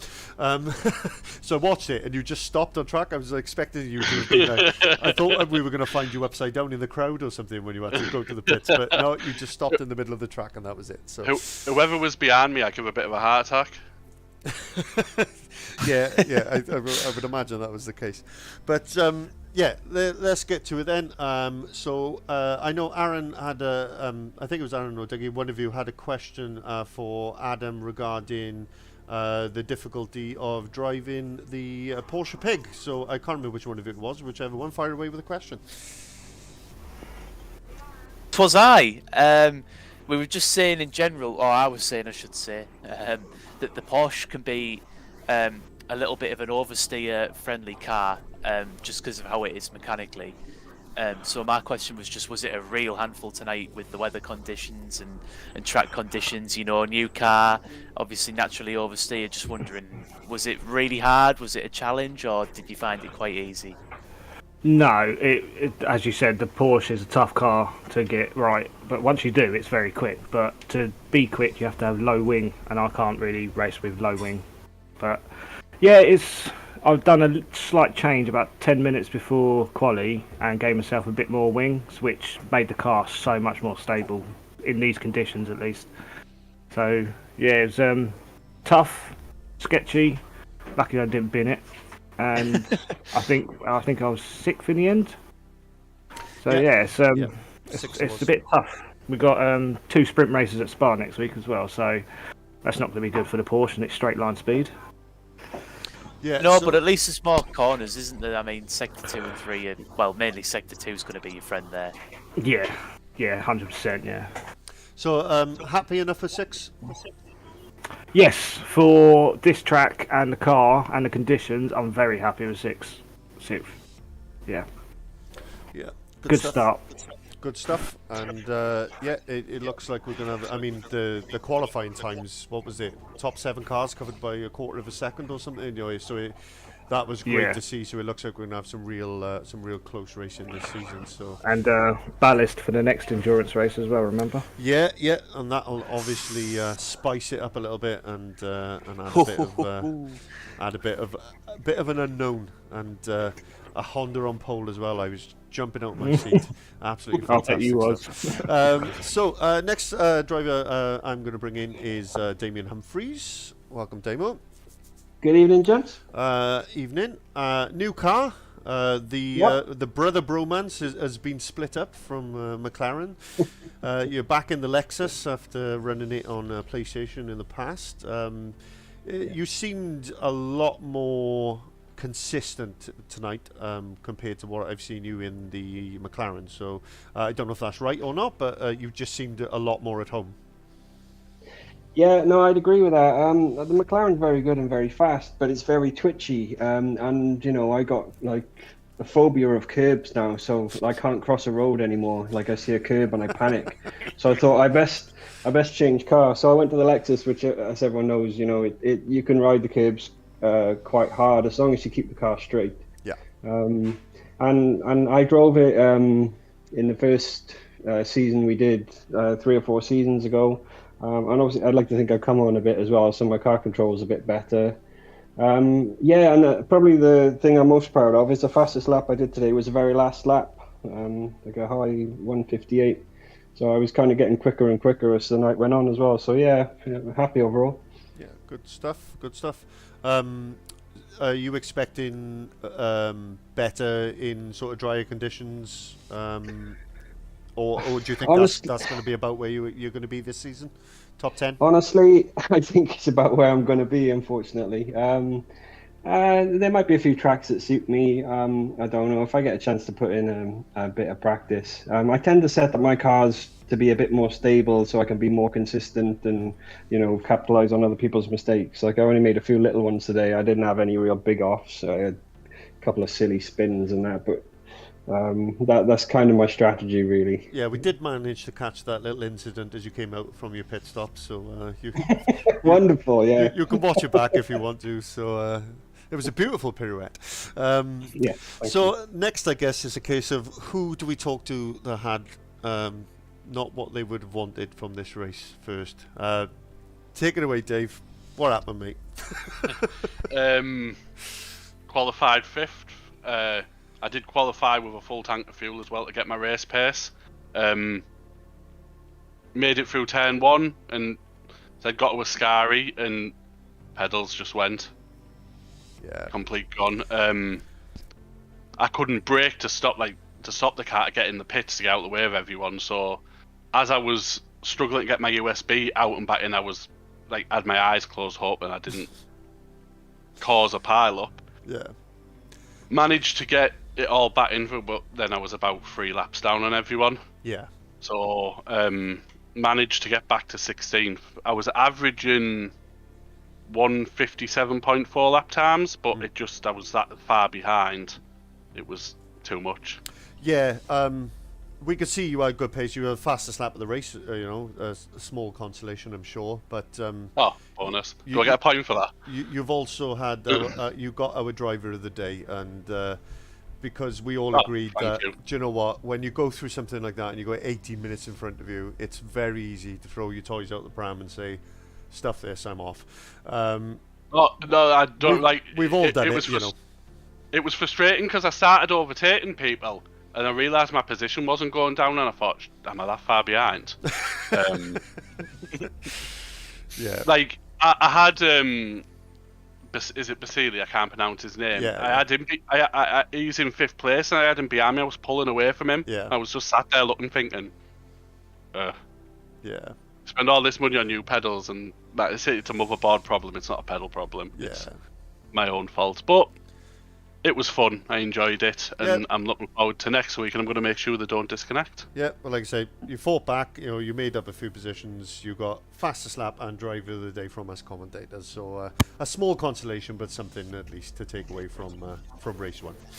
Thank you very much. Well done, mate. Rich, what can I say, mate? What happened there? You seem to be on it, and you were making progress, and then it just all went a bit wrong. I'm still not sure. I need to have back a look at the replay, but as far as I could tell, I had the pit limiter on coming out of the pit at the pit stop, and as I crossed the line, I didn't even disconnect the limiter, and it just threw me back and disqualified me. So, yeah, not sure. Don't want to say it's the game's fault. It might have been a mess up on my part, but I can't work out what went wrong. There were a few tonight that were like disqualifications popping up and then disappearing, and drive-throughs. Somebody had a 30-second stop and go for like eight laps, and that's not possible because you've got to survey within 3. So I think there was definitely some glitching going on.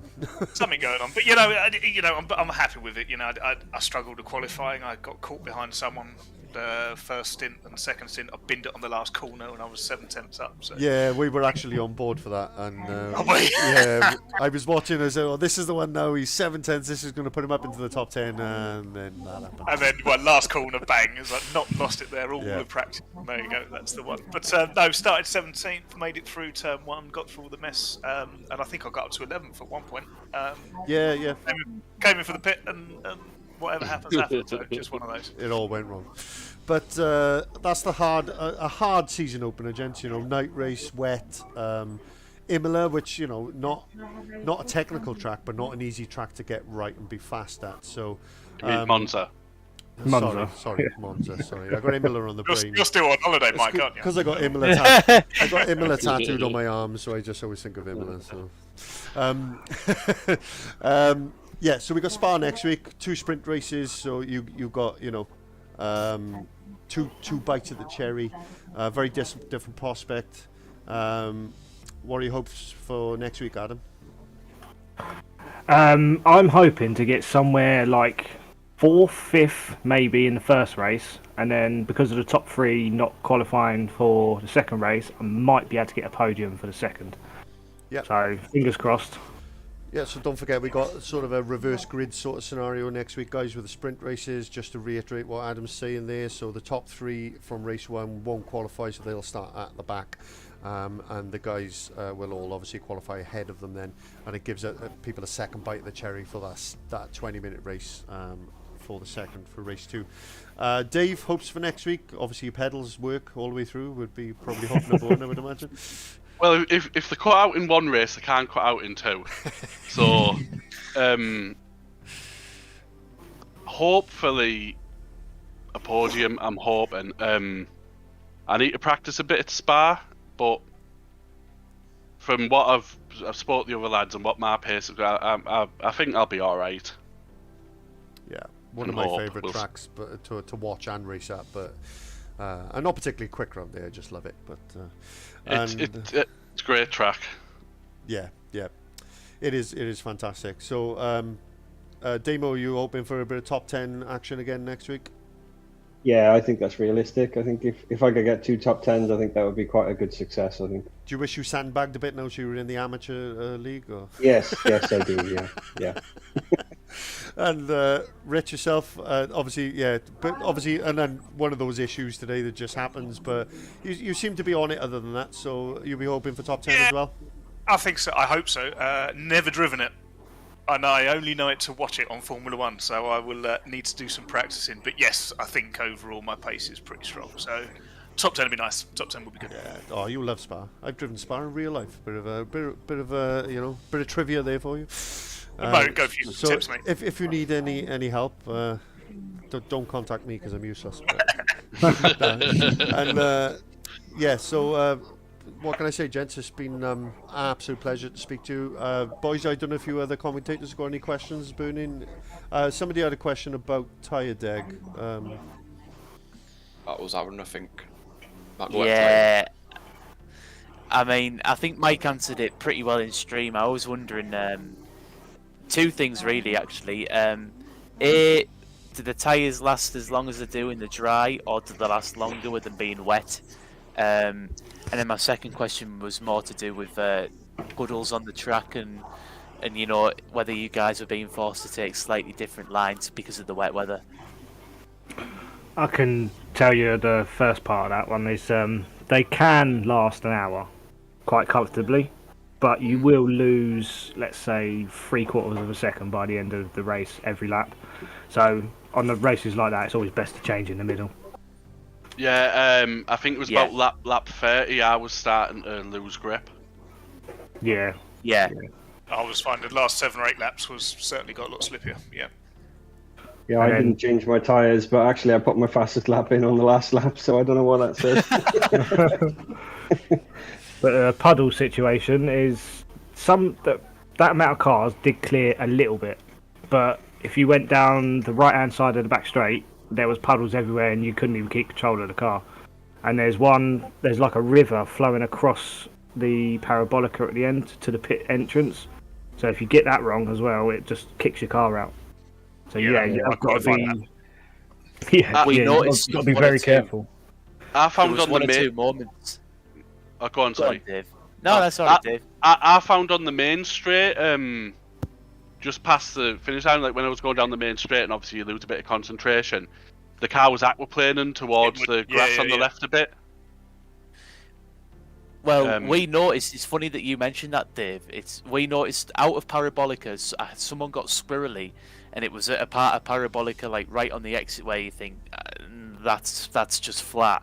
And then we watched Memphis in the Honda before Variati Rogia, the second chicane. He just dipped his wheels on the grass, and I thought, I wonder if he's hit a puddle, and it's put him on the grass. Yeah, when you're in a straight line and you don't concentrate as much as a straight line because it's straight. I found myself, like I said, on the main straight, just drifting to the left towards the grass and having to pull myself back off. Yeah. It didn't look easy, like, I must say, gents, so hats off to you. It was fun. Fun and intense. It was fun to watch. There was plenty of action. Like the opening sort of 5-6 laps. I don't think I've ever hit the replay button so much in my life. It was just all sorts of it was so much going on. I forgot to actually press the replay overlay, so nobody knew it was a replay apart from me, because it was just all happening so fast I couldn't keep up, and I'm a bit rusty after 6 weeks off. So all will be good. But no, it was really entertaining to watch, and really looking forward to Spa. Great track to watch at, great track to race at. 2 sprint races. And reverse grid sort of situation. Yeah, really looking forward to that. I think we're going to have an exciting setup ready for next week. So there we go. That brings an end to proceedings. Thank you to all the drivers who have joined us in the post-race interviews. Thank you to all the drivers that saw through that race, especially the ones who didn't have a race that they wanted, because we know how easy it is to just say enough's enough and put the wheel down. But those that stuck at it, congratulations and well done. And of course, congratulations to our race winner, winning on his league debut as well. So that is awesome to see. So we look forward to welcoming you next week at Spa-Francorchamps, and we will see you then. Thank